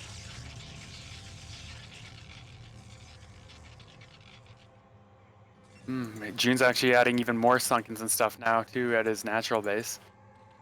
So really committing heavy to the defense. He's got a couple of lurkers up now as well that he's burrowing. I see. So I think he just wants to get these up and then just non-stop mass units after this. Try and overrun the Protoss. But Snipe, I'm confused here. I think he's not out of turtle, but it looks like he's just turtling on those sunken spores and lurkers here. Maybe he got some lessons from Art of Turtle. Though Art of Turtle played a little bit more aggressively with the 4-hatch Hydra and those lurker drops. So. Yeah. I think it's very hard to play against those turtling Zergs. I really have a lot of problems dealing with that, so it can be a very good strategy if the Protoss doesn't know how to counter that. Here's something you can do. He's got a shuttle ready to drop a DT in that base, and he's got his Corsairs sitting there, just in case any Overlords were there. Yeah, that's very nice. Is there Overlord speed? I think there should be. There should be, yeah. Yeah, there's Overlord speed. Okay. But the Dark Templar is actually going to the top right. Oh, that's interesting. Maybe because he had his Corsairs there so long, he thought that he would come back and be ready for that DT. He does have a bunch of Hydras there, so he's gonna try the other base instead. So there are two creep colonies in that base. Is that a spore or is it a sunken? What will he morph? Maybe he'll get one of each. But those are too far away. Either way, I think June will take a lot of damage against these Dark Templar here. Yeah. As long as he goes for drones right away, which looks like he will. Oh, yes. He just morphed like a bunch of Overlords here. He does notice, so he only loses 3 drones. That's pretty good. Pretty good pull.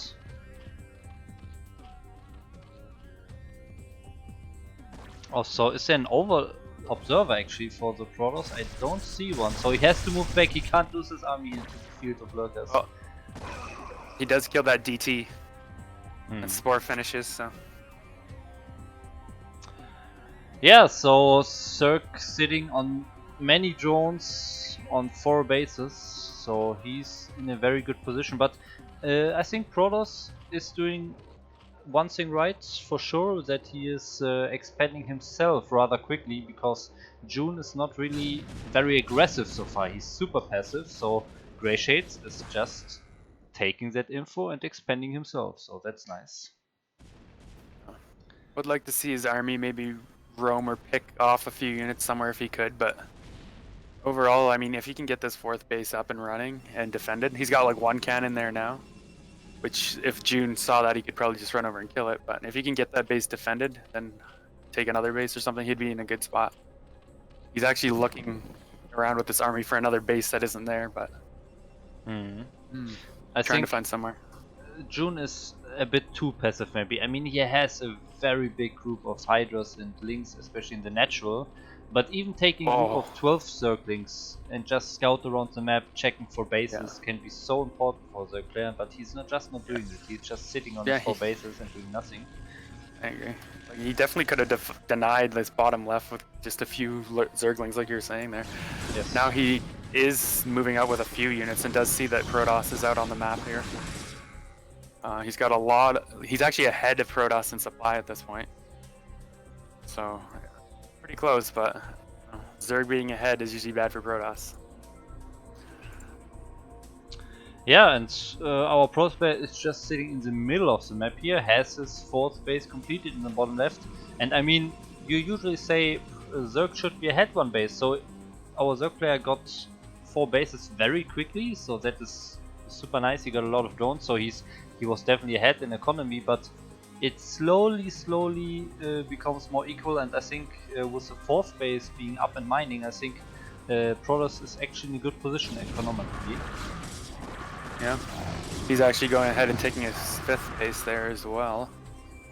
And Zerg does have a scouting Zergling at that one base on his side of the map that he isn't taking. But what is Zerg gonna do now? Like, this is just a massive amount of units. Like, look at all those lurkers, lings, hydras just sitting on there on either side of the map for him. Both Yeah, his he's naturals. maxed out right now. Let's take a look at the upgrades. So we have Zerglings on 1, 2. And actually the second attack upgrade for melee units is actually finishing. So Zerglings will be 2-2, while the Hydras are 2-1. And on the pro side we have 2-0 upgrades. So yeah, Zerg slightly better upgrades here. Yeah, I wonder if Protoss stopped upgrading or what. Okay, he's got 2 forges going at the moment. He's actually got 3 attack almost done, and he's doing shields instead of armor. Yeah, that's interesting. So there are 2 overlords in the army. That's nice. And I think we see the first big engagement here. Oh, that's Storm! A very good Storm. Oh my god. All those dead lurkers. He's not even burrowing those lurkers. There's still a lot of units here. He's got a couple of defilers there as well. Oh man, these storms have been crazy. Yeah, but there's a group of units coming from the back, but of course those storms making him win this fight here. This flank, he's got a lot of high Templars and Dragoons left, so... Yeah, he needs to use those storms or morph them to Archons. He can't losing 8 high Templars here. Oh, that's bad. It looks like he's gonna lose this whole army though. So even with those great storms, he's gonna end up losing that whole army. Ouch. Yeah, very good flank by June, and I mean he had the maxed out supply, he had a lot of units, and I think maxed out Zerg is pretty much the strongest maxed army that you can get in StarCraft, so you have to be very careful as a Protoss for the flanks. You have to be... I think the best way is to always move a bit, so the Zerg can never set up his beautiful flank. Yeah.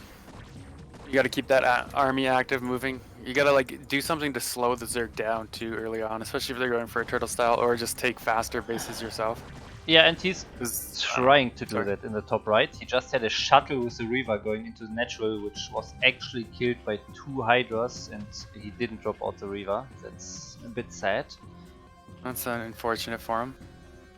But he's loading up another Reaver now. And that's the key unit here late game for Protoss. You need those Reavers to add that extra splash damage. Reavers, Templars, Archons, you know. You need it all basically. Okay, and I think we see the first move out by the Zerg towards the Protoss half here. Looks like June is finally going for an attack here on the 5th base of the Protoss. He does have a Defiler here as well, so he can get a swarm over those cannons.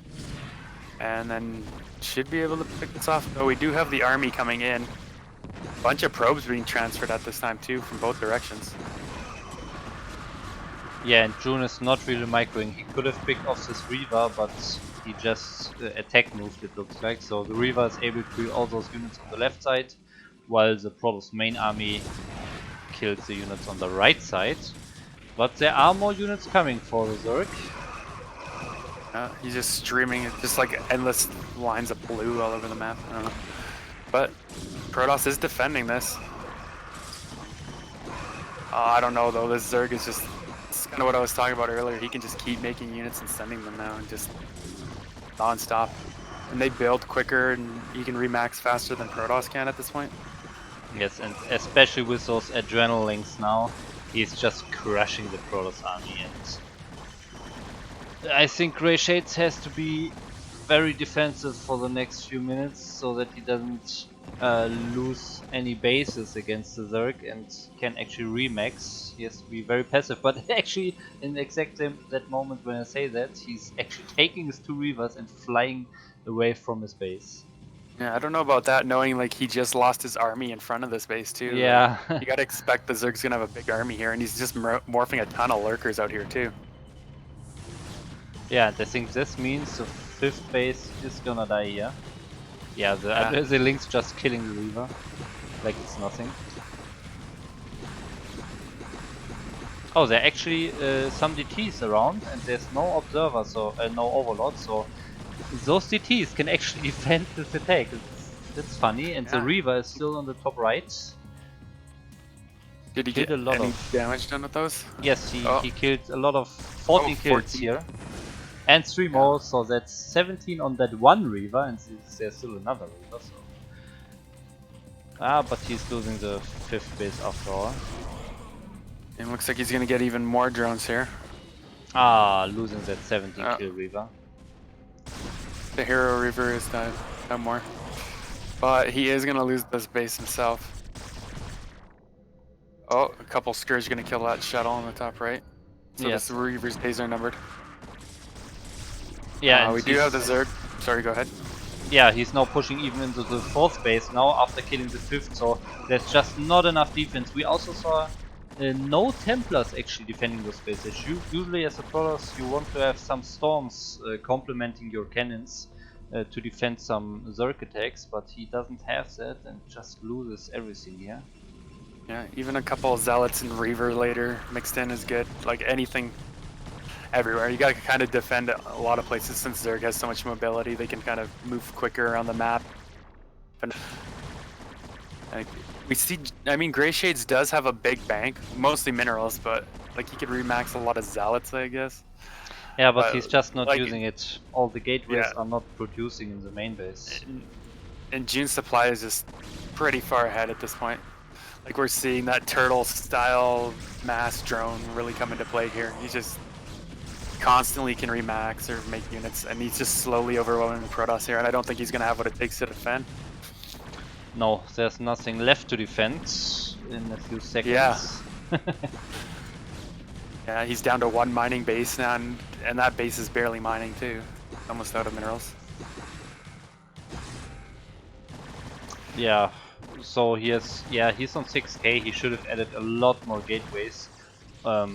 Or actually use his gateways more, but he had too many gateways idle for such a long time while having so many minerals, and that's definitely one factor which cost him the game here. Yeah. And now Zerg's just gonna overrun him. Like he's got nothing. A few cannons here and there. A few Zealots rallying out now, but it's not enough. June is gonna take this down.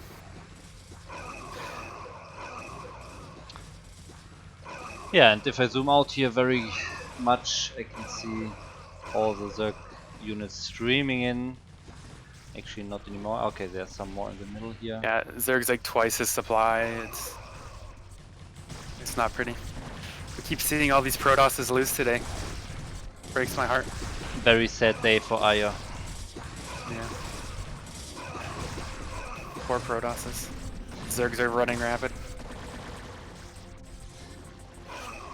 So there's a question in the chat here while this game is wrapping up. No, you cannot zoom out to see the whole map. This is the maximum zoom out level. Oh, and actually I see there's the Protoss building cannons in the lower left mineral only base. For some reason he just built those 2 cannons. I don't know what that is about. He's probably trying to survive a little bit longer. I mean, maybe he does. I mean, he doesn't want to lose. Oh, the no GG leave. They built 2 cannons on a random position without having a nexus there into the no GG leaving the game. Interesting. Maybe he thought he should have won that one, being like 200-300 MMR higher than the Zerg. Oh yeah, that's right. Okay. But it is Zerg, so you know, they can win. It is, yes. So that means our Zerg player June here is advancing to the winner bracket finals, I think. If I look very quickly. on this picture Yeah. here, or in this group. Yes, he's in the winners bracket final now. So June is only one game away from advancing to the round of 16, and we'll see Very nice. who his opponent is in the second match that we see in the winners bracket here, which is Gorgonoth against Buck. PvP. Yes, we have a PvP here, and the game is open. You can join. All right. Now, we do know Bug was the highest MMR player in this group. Yes. So possibly the favorite. However, I will say one thing is Gorgonoth does play pretty unorthodox a lot. Okay. We got some random guy joining the game. Like I do know he can do mix it up and bring out some weird cheeses or proxy gates or speed zealot kind of things. Like he definitely knows a lot of weird strategies that can catch you off guard if you're not ready for it. So I wouldn't count him out even though Bug may be favored. Okay, we'll see about that when we start the game, and I will do so. We have a nice PvP here. Well, at least we know Protoss is going to win this game. Yes. All right. In the bottom left, we have our teal Protoss BSL 7 Bug. Oh, and it hurts what I see here. One probe actually is glitching through the menu. It's not mining. Anyways, when in that the happens. top right we have our right Protoss, Fat Raichu, also known as Gorgonoth. So, what are we gonna say? PvP is definitely a match with a lot of different kind of build order openings you can do, and depending on what you choose, like normally you don't want to show your hand right away, right? Like you want to get your DT tech or your Reaver tech out of vision of your opponent. And so what that leaves in a lot of cases in PvP is that one player can get some kind of advantage over the other just based on what you chose. Like, oh, one guy went DTs and another guy's massing Dragoons without observers. Well, he's just going to lose because he doesn't have detection. I don't know, especially on a map like Gladiator too, with the reverse ramps. Like it makes containing a lot easier because you can just park Dragoons at the top of a ramp, for example. And it's really hard to break up. Exactly. I think it's very interesting, the PvP openings. Yeah, on this map, as you can see, as you said, there's a risk that you get contained by a lot of goons. So you kinda want to have many goons to be able to go out of your main base and not get contained. But if you have that information and if you know that, you can also just go for no goons and rush Dark Templars as fast as possible, and when your opponent is going for a lot of goons because he doesn't want to get contained, then you win the game sometimes. Yeah, and that's kind of where that rock, paper, scissors mentality comes from. It's like, well, if I do this and he does that, I'm behind, but if he does that, I win, kind of deal. It's like you're kind of left guessing a little bit, unless you can somehow get a full scout off, and then you usually can get an advantage. And we actually do see Gorgonoth here, Fat Raichu going for a 2-gate opening. Yes, we'll see if that works. Put on some pressure. Whenever this coin flip argument is coming up in PvP, I want to mention one thing. You have the probe scouting the bases usually, and after that's done, that's usually the moment where the Protoss decides what tech he wants to go. Like wants to go for robotics or Dark Templars or more gateways for more runes.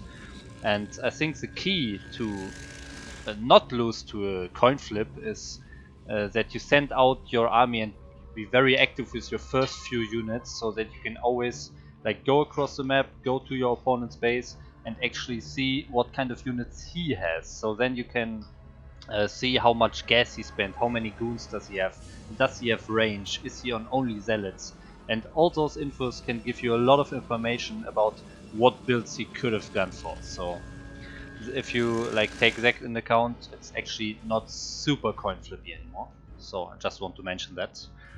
But Yeah, we'll that's see a very good point. what's going on here. Other things you can check for, like, adding on to that, it's like, did they get range or something? If they get range, you know, it's not the fastest DTE or something. Yes. Just little things like that you can definitely check with your army. It looks like Gorgo's actually not going to pressure with those 3 initial zealots. He's just going to sit him on top of his ramp and tech up behind this, which makes me think he's probably going to do some kind of DTE or speed zealot tech.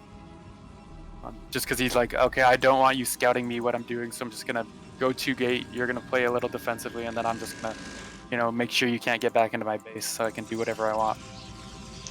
Yeah, and he is using that zealot ramp block to get a citadel behind that actually, so he is going for those Dark Templars, probably. There are some weird 4-gate speed zealot all-ins, but that's not very usual. But I mean, you said Gorgonos is going for unusual strategies very often, Yeah. so we'll see. I wouldn't put it past him. He actually recently challenged me to a best of 5. He wants to do like a show match kind of thing against me.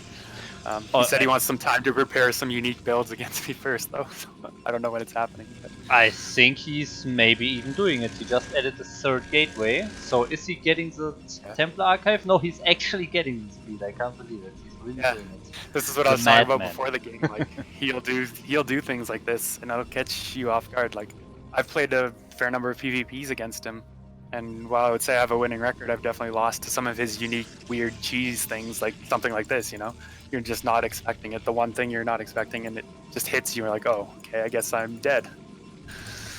Yeah, but what is the best unit against Mass Zealots? That's actually the Reaver, and that's what we see in the base of Buck, but he's still on 1 gateway, so there will be a timing window before the Reaver's out where he's very weak, and he could die to the right timing attack by Gorgonoth here. But when the Reaver's out and he's sitting defensive behind his natural choke, I think he can handle Mass Zealots quite easily. So he went for the expansion very early. Yeah, you do have to be a little bit careful, because even with 1 Reaver, if those Zealots can get on top of that and pick it off, kill it, then all of a sudden you're in trouble. So you just got to make sure it's like behind and kind of protected. You don't want to be losing that too early. Yeah, you need some pylons in front of the, like in the choke of the natural. You need your own units blocking the way in front of the Reaver, and you probably should also pull some props. I mean, if you have that natural expansion already and your opponent is just going for a super all-in build, you just need to defend this, and if you save the Reaver, you can win it. I think he does need to work on his defense a little bit, or not base layout a little bit. Like this Reaver had to go a long way to get out of here. Yeah, will it arrive in time? Oh, but actually Buck just scouted the speed zealots with a probe, so that's super nice. But how does he react? Is there anything preparing? I don't see it. He's not reacting. That Reaver's not there. That Reaver needed to be there already. A couple shots on these outs. Okay. I mean, he is going to be able to block it and get some shots off, but how is this engagement going to go? It's a very good block, I have to say, so the Reaver can do a lot of damage. Yeah, okay, it looks like he's going to be able to hold this, I think. Yeah, pretty well, actually. Yes, the goons are targeting. He needs to kill those goons. He can't lose the Reaver, he can't lose the Reaver, but he did lose it. I think he just didn't continue to make scarabs in the Reaver. It didn't shoot for such a long time, and this could cost him the game here. Is there another Reaver? Yeah. There's another Reaver halfway done here, so he maybe can stabilize, but he will lose his expansion, I think. The problem is this Reaver has a long way to go to get around there, too. Just to crawl over there. Like, he could lose his natural before that Reaver gets there. Yes, I think he will lose his natural, but he can still defend in his main. And if we check the proc count, Buck is actually ahead. So even if he loses that natural nexus, he's definitely still in this game. Oh, but he wants to defend it. Is there any follow-up here from Gorgonoth? He is adding a 4th gateway now. And just continuing to mass zealots. Okay, Reaver's here now. But he has to... I think it was a mistake to push up the ramp before the Reaver was out. So he lost a lot of probes and he lost like 4 goons or so pushing up this ramp. But actually he defends, so after all, he defends it, but now his probe count is actually reduced a bit unnecessarily, I think. Yeah. As long as No he, scarabs I mean, if again. oh, No scarabs again. I oh can't no, believe this. he is remaking them. Oh, he can't lose that Reaver though. And he's not making another Reaver. I can't This is believe so he's close. not making scarabs in this situation. Okay, This 2 is so scarabs close. now. He's not making more scarabs again, so 2 shots and that's it. But he's Oh, dying Gargo's gonna anyways jump now. on the Reaver. Oh my god, I think that could be it. There, as you said, there's no other Reaver.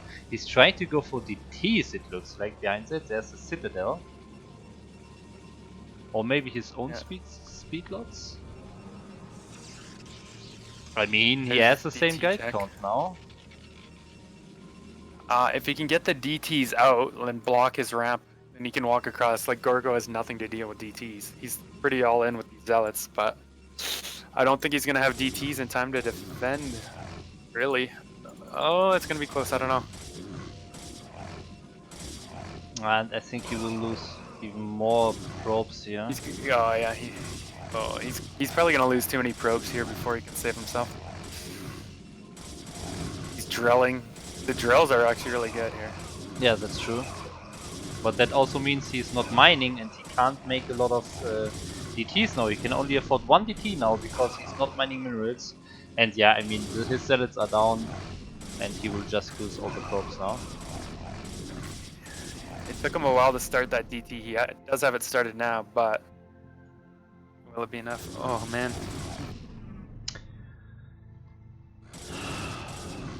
Yeah, okay, he stays in the game, he retreats with probes. I mean, he wants to just hope that this DTs is just winning the game for him, I think. But this is not gonna happen. There's already the forge going up for Gorgonos in the main base. Yeah.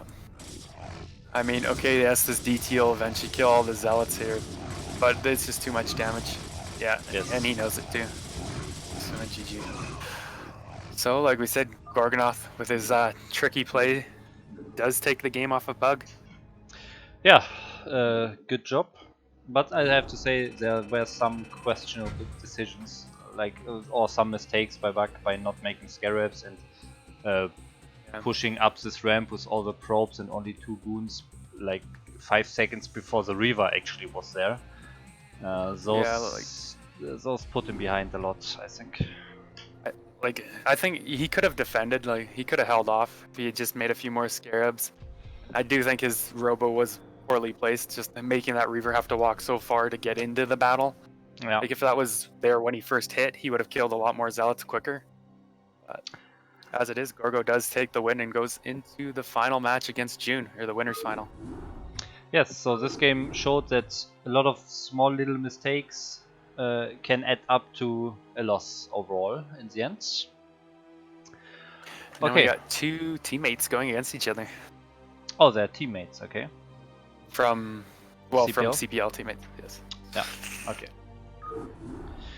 Yes, okay, so June beating his opponent in his EVP in the first round, and now Gorgonos taking, in a very unusual PvP, taking the second game. So now they face against each other in the winners finals. So the winner of this game will advance to the round of 16 here in the ChoboLeague. Alright. And we got Gladiator again. Okay. Pretty standard map here again. Just reverse ramps.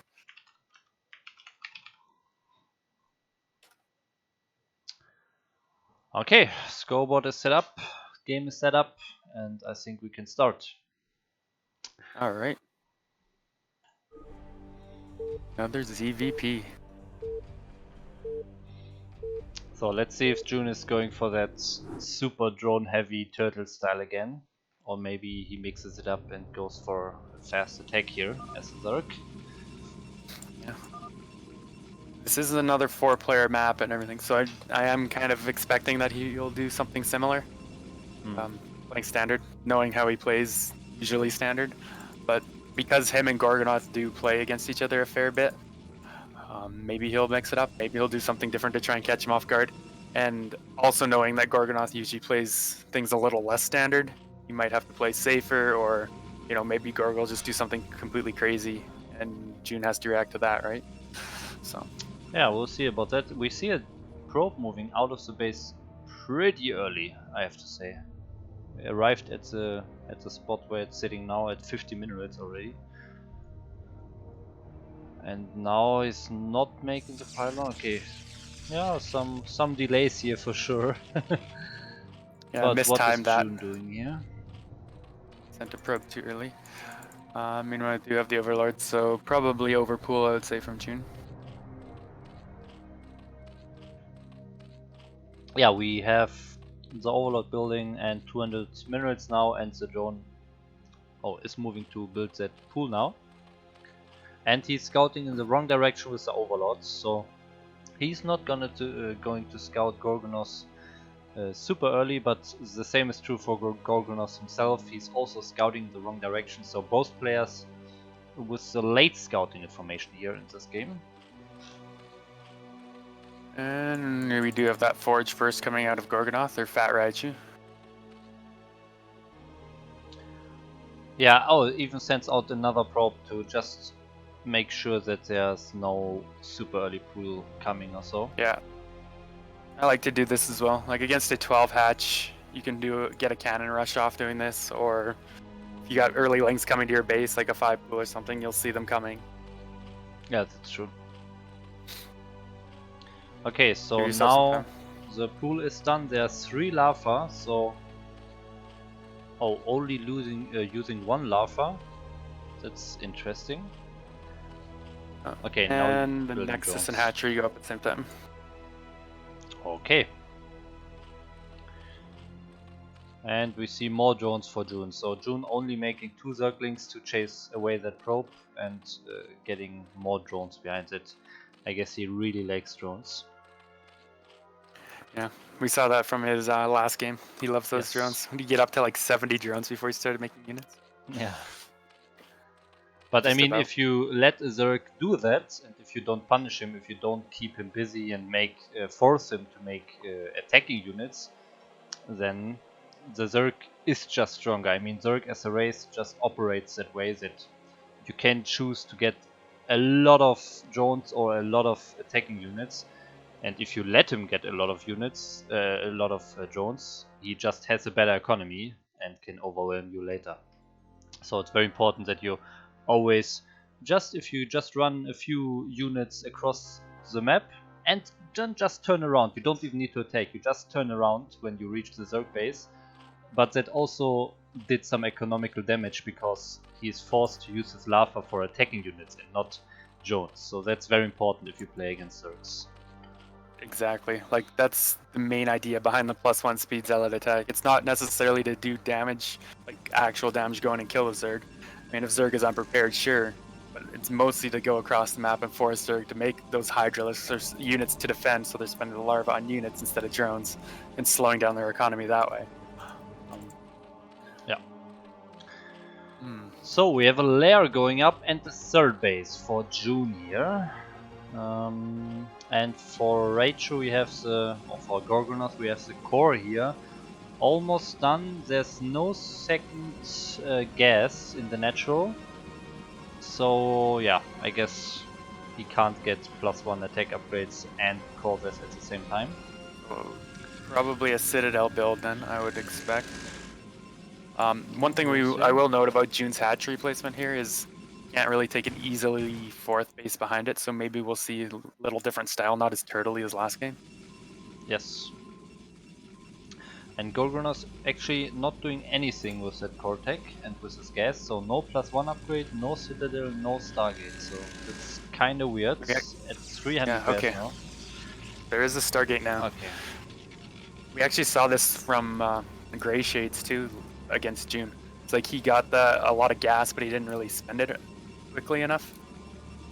Yeah, so message to all the Protoss player out there, you want to have your Corsair, if you go for Corsair, you want to build it as soon as possible. When you have that gateway finishing in the natural, you want to build that core, and when that core is finishing, you want to get that Stargate as soon as possible and send that core there across the map, because if he's just going for 2-hedge Mutalisk or so, he can just kill you if you don't do that. So you want to don't have any delay, any waiting times between those buildings finishing. You want to continue your tech as soon as possible every time, every step.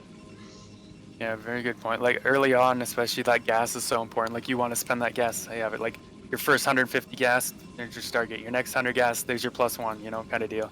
Like as soon as you have the gas, you basically want to be able to spend it. Not when you're banked up 300 already, get your first Stargate. That's just slowing yourself down. So. Yeah, and super interesting stuff that Gorgonoth is doing here. He's actually hiding 3 gateways in the bottom part of the main base. So he got this first core there to kill off any overlords, which could scout this. And behind that he got a citadel and those gateways. So he will go for a big Zealots follow-up push, I think. I hope he's not planning on making like some Dragoons there later. They might get stuck. Oh yes. Yeah. A couple of Dragoons in there. The bottom gateway for sure. Goons are getting stuck there. Oh, even the Zealots is getting stuck? Yeah, I wondered. Oh I my wondered god. about that too. Oh, that's unfortunate. Wow. The other ones should be able to get out between those gateways, yeah. Yeah, I think so. But he's gonna have one there stuck. But, Oh, I mean, he is scouting around with that Corsair, sorry. Yeah. The Corsair is killing another Overlord, and actually June is supply blocked right now, and that he's losing this Overlord. He's even supply blocked even longer. But there's Scourges hatching, and the Corsair is not microed, and the Corsair just goes down. And actually June does have a couple of Scourge there that does scout all these gateways. Yeah, scouts that dancing zealot. Yeah, that's kind of weird. We do have +1 just about to finish, and speed is pretty close as well. So this is a lot closer time than that other one we saw. And he is moving out. The decent sized army. It looks like June has a couple Sunkens and is probably going to be fine against this though. Okay, so +1 is ready, and also the speed will finish any second. So now it's finishing. So actually good timing. So maybe he can do some damage, but yeah, there are just a lot of Sunkens already, and also some Mutalisks in the natural of our Zerg player here. So I think he's totally safe against those Zealots here. Yeah, and Gorgo doesn't really have any anti-air defense back at home. Like, he only made the one Corsair and stopped making them. And he's got no cannons in the mineral lines, so these mutas actually might find some good damage in a counterattack here. But I have to say, it's very weird. He's not continuing to make Mutalisks right now. He's just making he only drones. made 2. He only made 2 and then continues to make drones. So it's weird. Yeah, but it can be working if the Protoss is super scared and he overcommits to Mutalisk defense. You only have 2 Mutalisks, so you invested very little, but the Protoss could be spending like 2 or 3 cannons in each of his mineral lines and produce more Corsairs, and he's spending a lot more than you have spent for those 2 Mutalisks, so that can work out very well. Yeah, looks like he didn't make any cannons. He is making a couple of Corsairs. Yeah. Okay, a few more Mutalisks are hatching. I feel like June's unsure if he wants to commit to the mutas or not. He's got like 4 on the map now, it looks like. Yeah, and meanwhile he's upgrading his lurker tech and building more Hydras now, so that's super weird.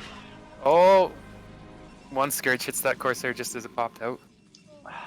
But I can't believe that those 3 Mutalisks are actually flying into the main.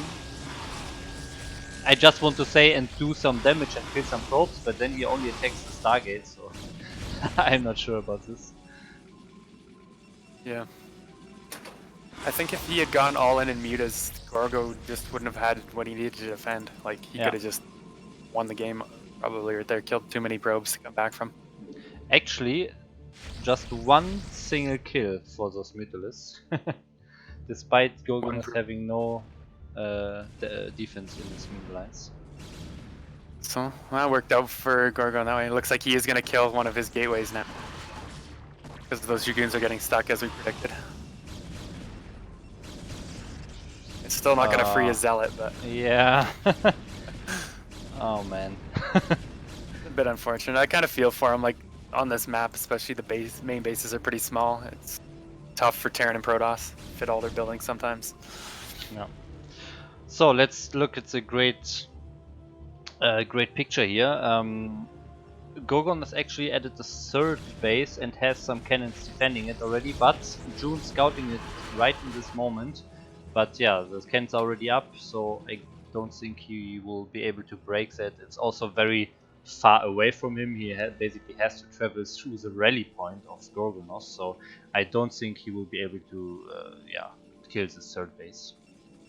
Looks like he is moving out with a few links to maybe try. Is that going to be enough? About a control group of links maybe moving over there. Oh, he sees... Okay, they're actually going top left because he sees Gorgonoth trying to start setting up a base there. Yes. Or maybe he just made one cannon to kill the Overlord. The speed overlord is not going to die to one Yeah, cannon. I'm not sure what this is. Left with the probe, so... Yeah, this is one pylon, one cannon is super weird. He is going to scout this fourth base that just finished up there for June, though. So that's nice. But actually, June, it looks like he's just doing the same thing. He has not as many drones this time because there was a bit more action, so he had to make a bit more units. But then he's building lurkers again. His bases are very well defended right now, and he's very passive again. So I think he's going for that same game that brought him the win in the first round. Yeah. You definitely had to play it differently, not being able to get that faster free fourth base as well, so he couldn't drone as heavy necessarily off that. But looks like Gorgonoth is moving across to try and kill that base, or maybe he's turning back now. Yeah, I mean, he has the army and he has the storms. I think he could take out the top right base because there are no units there and no Nidus. But he's opting to attack into the lurkers without an observer, so he has to turn back here. Yeah. You wouldn't even need to commit his full army to necessarily kill that base. Yes. Like a few units and have the bulk of his army ready to defend June's army trying to save it. Or kill June's army trying to save it. Yeah, and whenever you see the big part of the Zerg army in that natural and the lurkers in front of the natural, all those units, and if you can attack another base there, you know that those units are come to defend, so you know what direction they come from. So you can actually place your army in a very nice positioning and very nice line to meet that defending force which is coming from the Zerg and just storm it down. But yeah, he's not doing it, he went back, so again, both players choose to play a bit more passive style here. Yeah, I will say the supplies are looking pretty close here. Like June and Gorgo are almost even in supply, which generally I would say favors the Zerg. Yes. I'd like to see, him be a little more active with his army, the Protoss. Try and kill some units or pick things off, or we're just going to get into that same situation we saw last game where June's just going to be too big and be able to run over the Protoss. Yeah, it's almost the same game, except the drone count. Again, June is getting that 2-2 melee and armor upgrade, and getting a hive behind it, which is finishing right now, so he will start his adrenaline upgrade soon, and then he will just have so many well upgraded units that he can just overwhelm the Protoss in the long run maybe. But Gorgonos is actually pushing out now, so maybe he can still take that base out. I mean, it's not mining the whole time, so I guess it's not the real base anyways. It's just a hatchery with some defense there. Yes. Now we'll have to see. He is moving like he wants to eventually engage that. See what June does. Is he going to just counter the Protoss, or is he going to try and kill this army? It's so funny to me that June is just sitting in his natural still, and in his just in his natural, and he's not moving at all. Okay, it looks like Gorgonoth isn't gonna go kill that base, and instead he's gonna try and attack into the natural again. That's super weird. Like, he keeps wanting to attack where Zerg is like most defended and most ready to defend an attack. Like, he's got his whole army and everything, so. And he said he also flew his only observer into the Scorch. He just aimed it in. No. And also no storms, full energy High Templars. One. All these High Templars, no storms. He's just losing this whole army. That's not good. Wait, no. Oh my god. Where's the Templar Archives? Yeah, I didn't. Oh, in the main. Oh, that's hurts. Rough. That hurts. I feel for him. I've had games like that, you know. It's like, oh, I forgot lost because I forgot Goon Ranger, I forgot Storm, or it happens. It hurts, but it happens, you know. Yes. But I mean, if we look at the great picture, June had a lot of bases, he had more supply, he had the better upgrades, the better tech with the Hive upgrade, and he had the lurkers against an army without an observer. So while that's super frustrating, I think June would have taken this fight quite easily anyways and would be very far ahead in this game. I agree. And it was weird, like Gorgo was attacking in places that was almost worse to attack, you know? Yeah. Ideally, you would have killed another base or something. Yeah. Force Zerg to attack into you, because then you can storm him as he's running in, right? Yes, that's always the plan. You want to attack the place where the least amount of units is for Zerg, so the Zerg has to stream to that place with all of his units, so then you can intercept that army and intercept those units. Alright, so that does mean June advances, right? Our lowest MMR player in the group. And Zerg. I will not comment on that, but lowest MMR, but Zerg. Okay. Okay, yeah. Zerg's not OP, guys. No, I hope you guys, you know that it's just some fun. Jokes, and we are not really I do complaining about Zerg here. Zerg a lot. I do joke about it a lot. Okay. So, but that does mean we're gonna have some more PvPs to finish it off, right? Yes, we have Gorgonoth against Grey Shades in the loser bracket final, which is the last chance to advance to the round of 16 as second player here. So Bug got eliminated, or actually it looks like he just gave a walkover to Grey Shades. Oh wait, wait, let me actually find it out again. Yes, actually the 5th and 6th match was not played, that's correct. So he should have played against Grey Shades first, right? Bug against Grey Shades, maybe? And then the winner of that would play Gorgo in the finals. Yeah, okay. So looks like Bug just disappeared after his loss, and Grey Shades advances to that loser bracket finals by walkover. So now he's facing Gorgonoth in the finals. So this should be a really good match because they're both 15-52 on ladder or something, right? They were the exact same MMR. Yeah, exact same MMR, that's true. So okay, game is open again. And this is also our last match or game for the night or day, wherever you are. Yes, but don't forget, guys, we have more groups of BSL ChoboLeague round of 40 right after this group, but they will happen on another channel, not here. You can follow Evilbringer on Twitch, and you will see the games of Group C, D, and E there. So after this one, including my games, which are bad. No,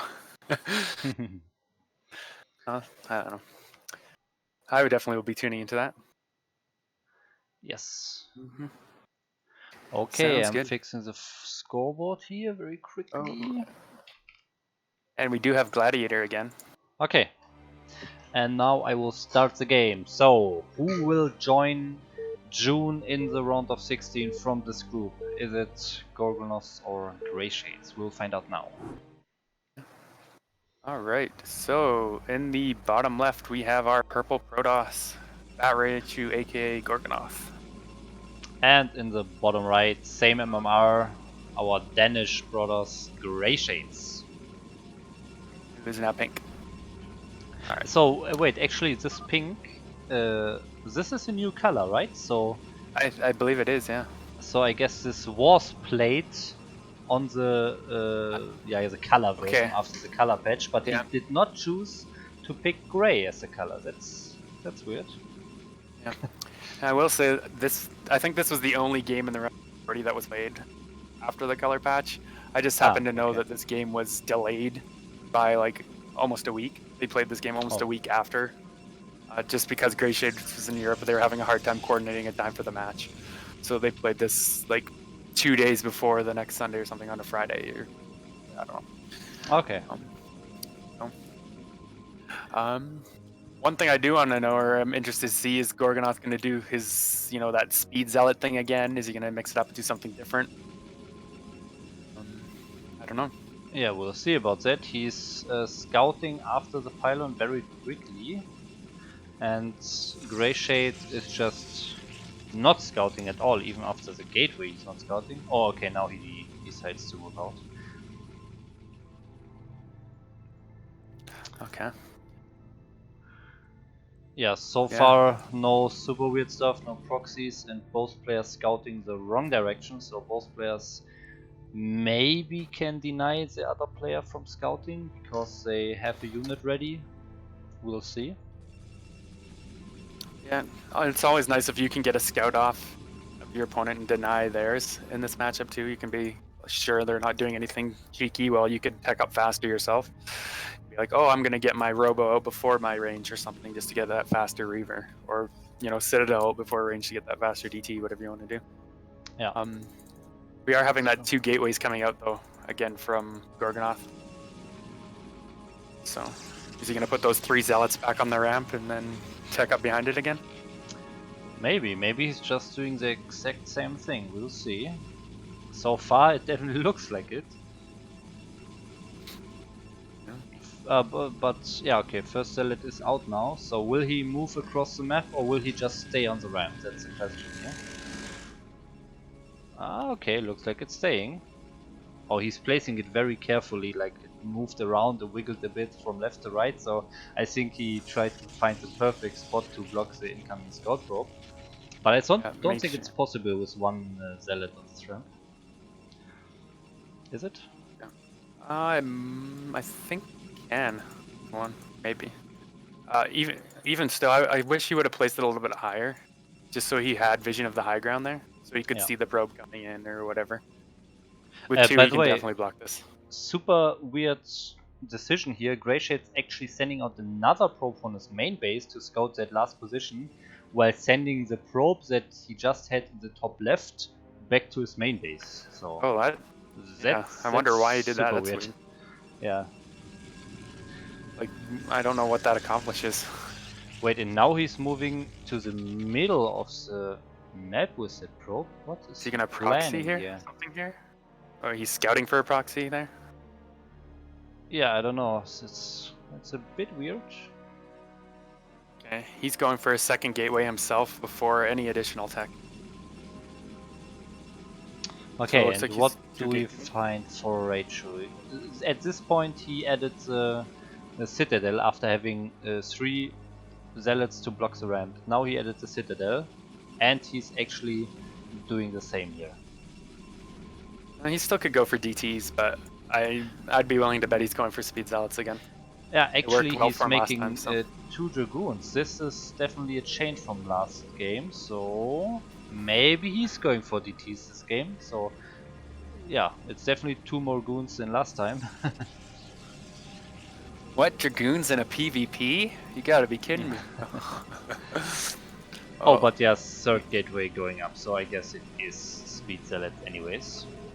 Yeah, oh yeah. He's doing his 3-gate speed zealot attack thing again. And he got a 4th gate, but not till later. He is supply block. Oh. But he could start the speed now, but he's not doing it. Yeah. He has the minerals and the gas for it, but... Ah, okay, now he does. Okay. So, yeah. What do we have here for Grey Shades? We saw Buck trying to defend this attack by getting Reavers, but made some small little mistakes and still lost the game. But Reavers is the best decision against mass speed zealots, I think, but so far we don't see any tech for Grey Shades except that Robo, but no. He's actually getting a support shuttle bay. out of it. Oh, so he is going for Reavers here, but I think he will start Observers before the Reaver. Oh, and that could mean the Reaver is too late here. This is one thing about getting that too late, right? Like getting that second gateway first is his Reavers or his Robotech's just going to be a little slower in general. Yes. So if he was if he was facing something like DTs, they could be hitting pretty soon. If it was fastest DT, they could be hitting like right away. I guess he would still get the Observer in time to not die. Yes, but he needs an robotic support bay now. His Observer will not save him against 20 speed zealots. So where is the robotic support bay? Okay, it's starting now. It's a bit late because the Observer is almost done and then his robotics is just doing nothing and idling here. But 3 one gates. Difference. Yeah, go ahead. Okay. I was gonna say one difference is that he is gonna have that shell with his Reavers where Bug didn't, so he'll be able to pick that Reaver up against the speed zealots. But he needs to start. Okay, it's just started now. I think Gorgo could maybe get there before it's done, but with some good micro, he should be able to defend. To be honest, I don't understand why Gorgo didn't actually move already, because his speed is already done for like 15 seconds. Okay, now he's finally moving, but the Reaver will be done in time now, I think. So I think Grey Shades could defend this. I mean, he did not expand, but he went for 3 gates himself, so he's in a way better spot compared to Bug to defend this if the Reaver comes out and joins the fight. He can't be losing his whole army before the Reaver. Okay, he's backing up. He needs to go to his main base. He can't fight in the natural. That's not gonna work. He can't try to defend this. Okay, here we go. Now he just needs to get some good shots off with this Reaver here. Yeah, I think he has way more units here, so... But needs to micro. Oh, the micro is a bit slow. He needs to drop the Reaver quicker. Oh, he's losing too many goons, I think. He's not really on top of his micro on every front, on the goons and on the Reaver. He's gonna lose all his Dragoons here. Doesn't have a second Reaver building at all either, so this is basically it. He's got to defend with what he's got. Oh, Reaver, almost lost that Reaver. Yes, almost down here. And yeah, he's losing probes already. And it's so funny how Raichu even has so many gas. He could having Archons coming at this point. Yeah, he's not doing anything with the gas. I think last game we saw that he stopped mining gas, but this game he's still mining it, and he's not really doing anything with it. Oh, the Reaver, no! Doesn't pick up the Reaver against a single zealot. And once that Reaver died, he started another one. That he should have had a second Reaver by this point. Yes, already. For sure. He could have defended this attack, but now I think this means the reinforcement will kill him. Yeah, if he had a second Reaver here, I think he'd be fine. Like, he'd be able to defend and then, probably go harass and kill all Gorgo's probes with a Reaver and shuttle. I have a slight feeling that Gorgonos did not really produce zealots all the time, because somehow the reinforcement stopped almost. Like only 5 zealots coming here. I think he could have had 9 by now. Okay, the next Reaver is popping now. No, he can't lose it. No. Oh no! Oh no! He didn't even get any scarabs built from it. Oh my god. Drop it. So, kind of the same problem we saw. He's got no scarabs. Oh no. It's like the same problem we saw against Bug with this. He just didn't remake those scarabs. Yes. He didn't get those scarabs fast enough. I mean, it looks like he's still gonna defend this. Yes, he is, but his probe count is so low. He's at 9 probes now. Half the probes compared to Gorgonos. Yeah, Gorgo hasn't been making probes really, but he's still way behind in probes. What's the follow-up here? Okay, Gorgo's just gonna add 2 more gateways and start making Dragoons. 5 gateway Dragoon off 1 base here. I think he really should get Storm having so many gas. It would be so easy to get. Yeah, just so many High Templars, so many Storms, and then he can even just Archons at this point, I think would be better. Like, just spend that gas, right? Yes, especially, I guess. I don't know. He Well, basically I mean, needs to trade perfect here. yeah, he did defend that. Now he's microing back. Does he have a Reaver in there? Yeah. So, I mean, maybe he can do something here. He can't lose the Just Reaver. don't lose that No. Reaver! Don't lose the Reaver! No! That's unfortunate. But, I mean, Okay. he kills the Zealots, he has the unit advantage right now, but there's Yeah. so many gates for Gorgonos. Oh, he actually cancelled one. Oh yes, I just see that as well. Oh, so Yeah. he can't get a Kitade here. I think Oh. Grey Shades has to push in anyways, he's so far down in probes, he should do it. He has more goons at 5 against 7. He and also has that can high see ground that. advantage. Yeah, okay, he could contain it, but I he's mean, not making. even just Okay, pushing now down he's like. making probes. Okay, now the timing window closed. He can't push in anymore, but now he can only contain Gorgonos. But will it work? I'm not sure. Oh, he wasn't making another Reaver at home though. Yeah. He really could have used another Reaver. And Gorgo. Oh yeah, the speed zealots are gonna help him push out of here. And instead of fighting that army, he's just gonna go attack, I guess. Yes, I don't think there's any need of chasing those goons. I mean, you have so many gates in your main base, you can kill those 6 goons when they actually counter-attack you. But if you just go to the enemy base, you can kill them for sure. Where is the Reaver? It's just... it's too far out. Yes, and Grey Shades is microing pretty well on the top front, but I think the production of Gorgonos is just too big. But he can defend it one more time. I mean, it looks like he is gonna hold off these few goons. And he's gonna have a Reaver coming out now. Yeah, he has the Reaver, so he has the tools to maybe take this game, but really, Gorgonos is just not using his advantage. I mean, he had so many more probes. He could have just expanded, or yeah, as I mentioned already, get those High Templars. But he's just not doing it. He just wants to make units and finish the game. But if it's not working in the end, he can still lose it. But now he expanded actually. So now finally he goes for something that doesn't require to 100% kill your opponent to win the game. Yeah. For now. Is this game gonna like stabilize from here? It looks like Grey Shades is getting ready to expand himself as well. Yeah, maybe, but there's a Reaver drop. Some probe kills. Oh, it's not shooting though. Okay, 3 probes. Got 3 probes, huh? 4. Okay. Probe counts are even now. Yeah, Grey Shades on top of his probe production so far.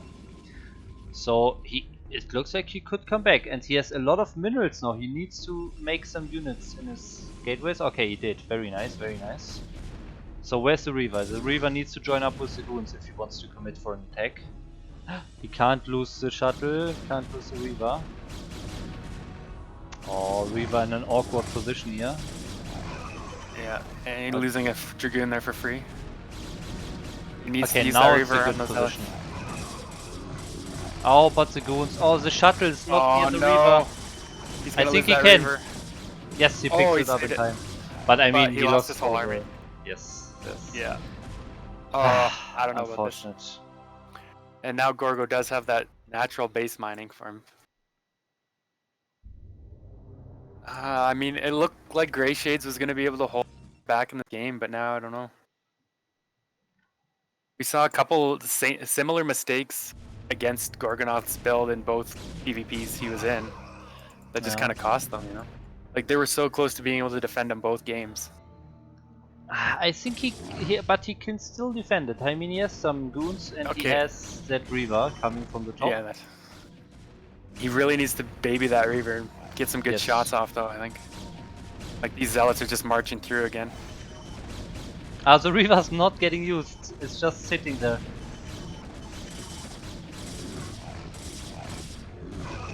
By the way, second Reaver building in the main. Oh. I feel like he kept building his Reavers too late, too. He could have had 2 Reavers at multiple times, but he's only ever had 1 and only made the one when his other one was almost dead or close to The die. second one is getting hit. Can you pick it up? Yes, but I think he will lose the natural now. Or will he? The Reaver is actually getting shots off and the units don't care. This is super awkward. Yeah, it's a super weird game too. Like, yeah. Needs to drop out the Reaver. Yes. Oh. Okay. I mean, he's just like barely defending each time again, and he's just getting further behind.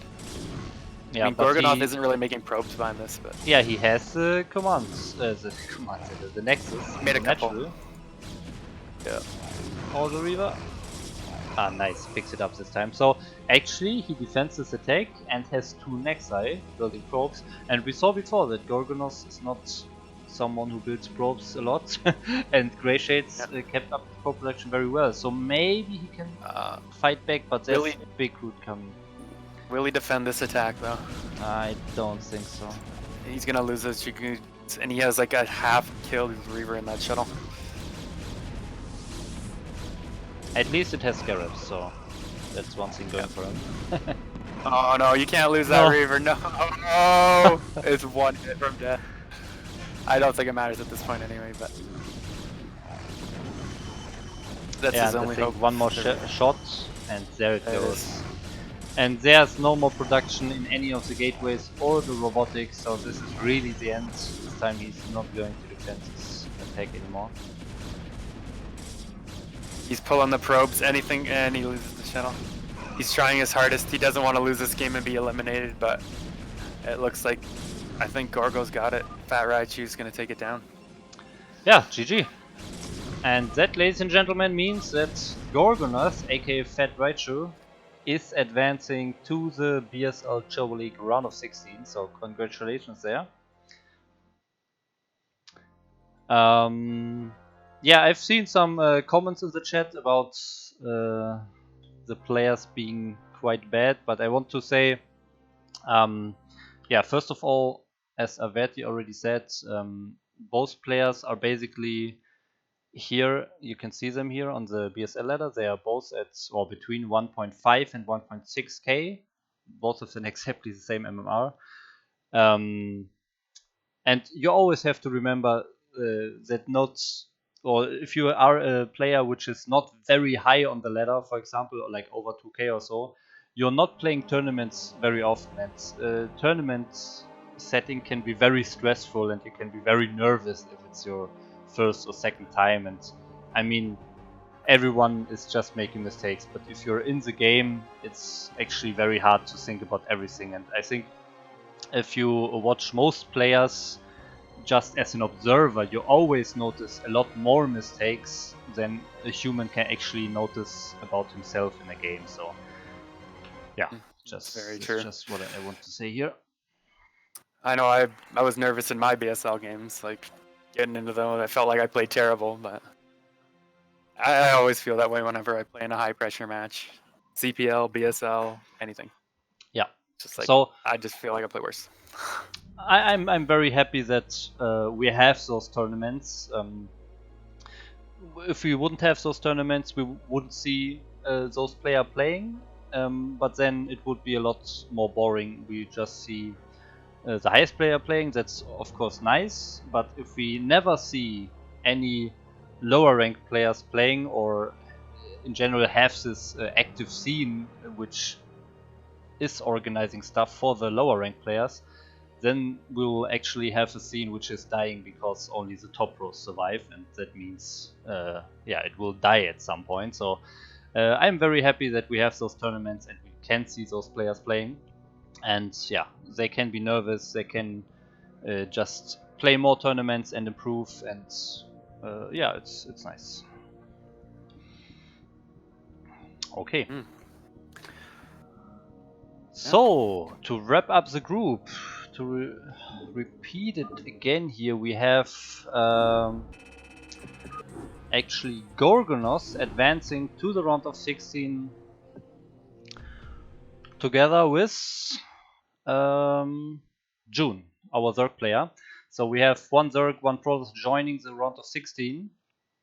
And yeah, this means we have 5 groups of the round of 40 finished, and there are 3 more groups happening, Group C, D, and E, which you can actually see right now on Evilbringer's channel. Yeah, is there anything left to say? Any closing words here? I mean, thanks for having me. It was a lot of fun. I'm sure we'll be doing some more at the round of 16 groups. Yes, for We sure. need to figure out when we're going to do those, because I believe they want to get those finished before next weekend, or by next weekend. So, yes, like not tomorrow kind of deal, but you know, a week tomorrow basically, before the round of 8 is played. So. Yeah, definitely. So definitely check out this channel in the next week. There will be more StarCraft content. There will be more casting. There will be more ChoboLeague action for sure. Round of 16. So we will have all those players that we saw winning today. We have them facing against each other. So don't miss that. Yeah, we are not casting Corrupted Cup. We are just casting BSL here. Okay, so yeah, thanks Snipe for joining me here, for supporting this cast. It was great fun here. We saw some nice games. Thanks again for having me. And thanks everyone for tuning in. It was fun. Yeah, so thanks for watching, guys. If you want to follow more StarCraft content, as I said, tune in next week. Tune in to Evilbringer's channel right now for the next 3 groups. And if you want to see an B2A rank Protoss laddering, you can also follow this channel and join me on the weekend where I play my ladder games, if that's your kind of deal. Yeah, but otherwise, again, thanks for watching and see you next time. So, bye bye.